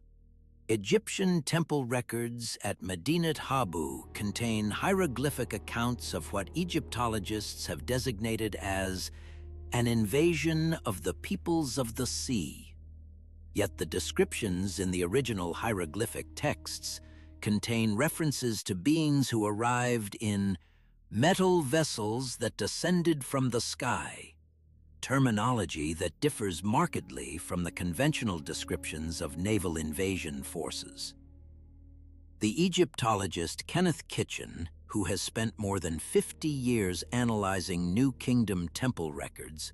noted in his comprehensive scholarly work, Pharaoh Triumphant, that the terminology employed to describe these encounters suggests observation of aerial phenomena rather than conventional military engagement. Mesopotamian cuneiform documentation from the library of Ashurbanipal at Nineveh, which contained approximately 30,000 clay tablets assembled during the reign of the Assyrian king Ashurbanipal between approximately 668 and 627 years before the Common Era, includes texts describing the periodic descent and ascent of the Ajiji, another designation employed in Akkadian and Sumerian texts for celestial beings. Archives held in the British Museum and the Louvre contain translations of these texts by scholars including the Assyrologist Andrew George and the cuneiformist Irving Finkel, which consistently described the Ajiji as beings who maintained stations or platforms at heights above terrestrial surface, who descended at specified intervals, and who ascended according to cyclical patterns. Crucially, these texts contain references to specific technological devices or mechanisms, described through metaphors involving the movement of water through channels and the lifting of heavy objects without manual labor, terminology that scholars have attempted to correlate with descriptions in other ancient texts of technological capabilities. One particular text, preserved on a tablet designated VAT 4108 in the collections of the Pergamon Museum in Berlin, contains a description of what scholars have translated as the mechanism by which the watchers lift themselves into the sky, with detailed description of component parts and operational procedures. The tablet was discovered in 19,022 during excavations at the site of Bogazkoy in what is now Turkey, and its transliteration and interpretation have been subjects of scholarly controversy, with certain translators arguing that the descriptions correspond to mechanical principles that would not be understood or employed by populations lacking advanced technological knowledge, while other scholars contend that the terminology reflects metaphorical description of religious or spiritual processes rather than literal mechanical systems. Distribution of identical architectural orientations across geographically separated civilizations presents mathematical improbability under conventional diffusionist models. Specifically, the Great Pyramid of Giza, constructed approximately 4,600 years before the Common Era during the reign of Pharaoh Khufu, is oriented with its sides aligned to cardinal directions with an accuracy of 0.05 degrees, a precision that exceeds the tolerances achieved by European astronomical instruments until the development of telescopic technology during the 17th century of the Common Era. Yet pyramids constructed in Mesoamerica, specifically the structures at the site of Teotihuacan in Mexico, which archaeological dating places at approximately 2,000 years before the Common Era, exhibit comparable astronomical alignments towards celestial coordinates and cardinal directions. The Mexican archaeologist Loret Sejourné, who directed excavations at Teotihuacan between 1955 and 1971, documented that the Pyramid of the Sun at Teotihuacan is positioned such that at specific solar events, shadows align with architectural features in patterns that repeat at precise annual intervals, suggesting intentional astronomical encoding within the structural design. Moreover, the angular positioning of the Teotihuacan complex corresponds to the angular positioning of the Giza complex when both are analyzed using spherical trigonometry and Earth coordinate systems, a correspondence that would require sophisticated knowledge of planetary geometry and spherical mathematics to deliberately achieve, yet populations in Mesoamerica and Egypt possessed no documented evidence of mutual contact or shared mathematical frameworks during the periods when these structures were constructed. Examination of astronomical alignments incorporated into temple structures throughout the Indus Valley Civilization, which flourished between approximately 2,600 and 1,900 years before the Common Era, reveals comparable patterns of celestial orientation. Archaeological surveys conducted by the British archaeologist Mortimer Wheeler during the 1930s and 40s, and subsequently expanded by the Indian archaeologist Vasant Shinde during the 1990s and 2000s, documented that structures at major sites including Mohenjo-Daro and Harappa incorporate architectural alignments towards specific stellar configurations and seasonal astronomical events. The orientations documented at Indus Valley sites correspond to celestial configurations visible during the period of the Indus Valley civilization's fluorescence. Yet the astronomical knowledge required to compute these alignments and encode them into architectural design represents a level of mathematical and astronomical sophistication that conventional archaeological models attribute to populations not developing written numerical systems for several centuries after the construction of these aligned structures. The mathematician and archaeoastronomer Astrophel Hall examined astronomical records preserved in later Sanskrit texts describing what he designated as __quote _ 119 __, a celestial object that appears in multiple ancient texts from diverse cultures with descriptions that suggest observation of a celestial body exhibiting non-standard motion patterns through the sky. According to Hall's analysis, published in the Journal of Ancient Studies in 2019, the descriptions in these texts, when converted to positional astronomy and analyzed using mathematical models of celestial mechanics, correspond to trajectories that would be consistent with an object following a heliocentric orbit with a period of approximately 3,600 years, an orbital period that would render the object invisible to terrestrial observation for approximately 3,300 years before reappearing in the terrestrial sky at predictable intervals. This orbital period corresponds precisely to the intervals described in Sumerian and Mesopotamian texts between the departure and return of the Anunnaki, a correspondence that appears either to represent profound coincidence or to suggest that ancient texts were recording predictions based on astronomical observations and calculations rather than generating mythological narratives. Mesopotamian administrative records from the Akkadian Empire period, specifically cuneiform tablets from the reign of Naram-Sin, who ruled approximately 2,240 years before the Common Era, contain references to the absence of the Watchers, a period during which texts indicate that human populations governed themselves without direct intervention or guidance from celestial beings. These records suggest that the withdrawal of the Anunnaki from active involvement in human affairs was anticipated in advance, with preparations made for governance transition and resource management during the anticipated period of separation. Scholars have interpreted these administrative records as indicating that the cessation of contact with the Anunnaki was not sudden or unexpected,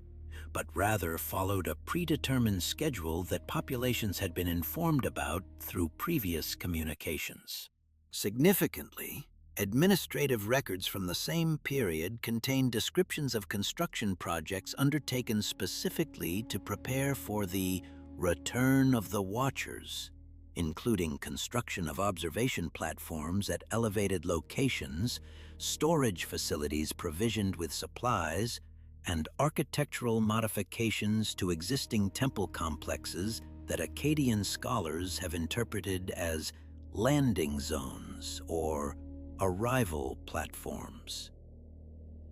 The archaeologist Irving Finkel noted in his analysis of these administrative records that the terminology employed suggests that these structures were constructed in anticipation of the arrival of beings who required specific landing or receiving facilities,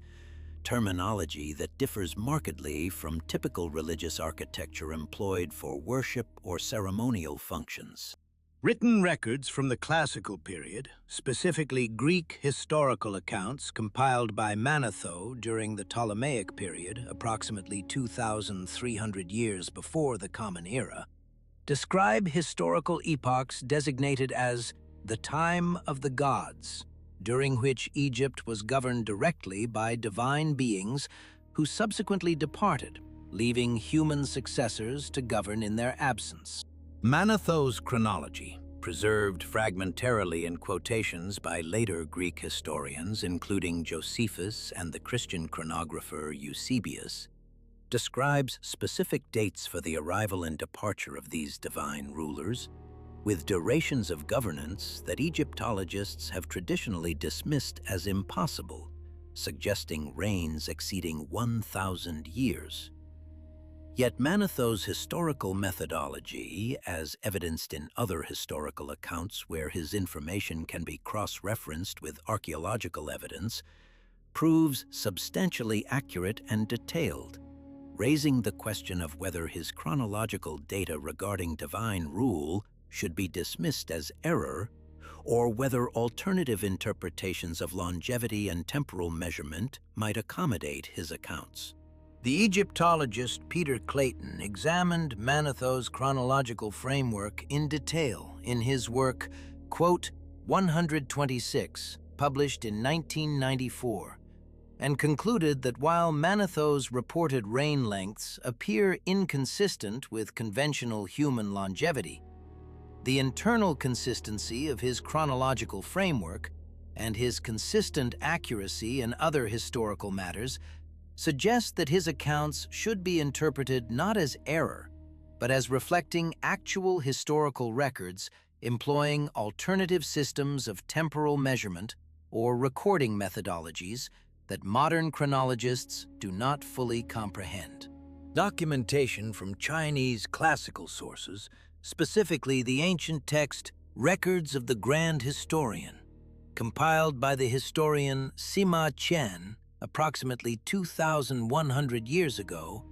contains descriptions of celestial beings descending from the stars, who arrived during the mythical Xia dynasty period and who instructed human populations in agricultural techniques, architectural construction, and astronomical observation before withdrawing. These descriptions appear in multiple classical Chinese texts, including the I Ching and the Huangdi Neijing,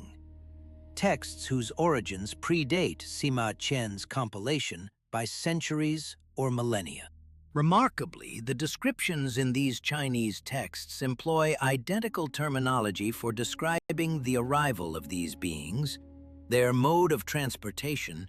and their departure as appears in Mesopotamian, Egyptian, and Mesoamerican texts, despite the absence of documented contact between these civilizations during the periods when these texts were being composed. The Chinese scholar Zhang Yong, writing in the journal Studies in Ancient Asiatic Thought in 2012,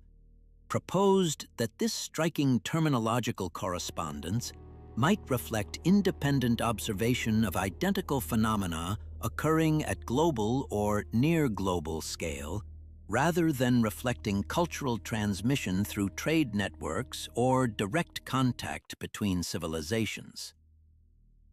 Archaeological evidence for sudden technological advancement at specific chronological junctures presents data that resists explanation through conventional models of gradual technological evolution. The Egyptian civilization exhibits archaeological evidence suggesting the spontaneous appearance of sophisticated architectural knowledge, astronomical observation capabilities, and administrative systems with minimal antecedent developmental stages visible in the archaeological record. Specifically, Egyptian settlements of the pre-dynastic period, dated to approximately 3,500 to 3,000 years before the Common Era, exhibit material culture and technological capabilities that appear substantially less sophisticated than the capabilities evident in early dynastic period settlements dating to approximately 3,000 to 2,800 years before the Common Era. Yet the archaeological record contains no substantial evidence of developmental stages intermediate between these periods, suggesting either that the intermediate development occurred in locations not yet archaeologically investigated,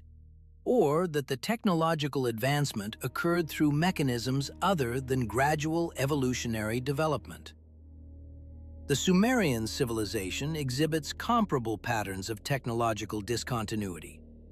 Archaeological layers at sites including Uruk, Lagash, and Ur document a sudden appearance of irrigation agriculture, standardized writing systems, monumental architecture, and administrative bureaucracies within a chronological interval estimated at less than 500 years,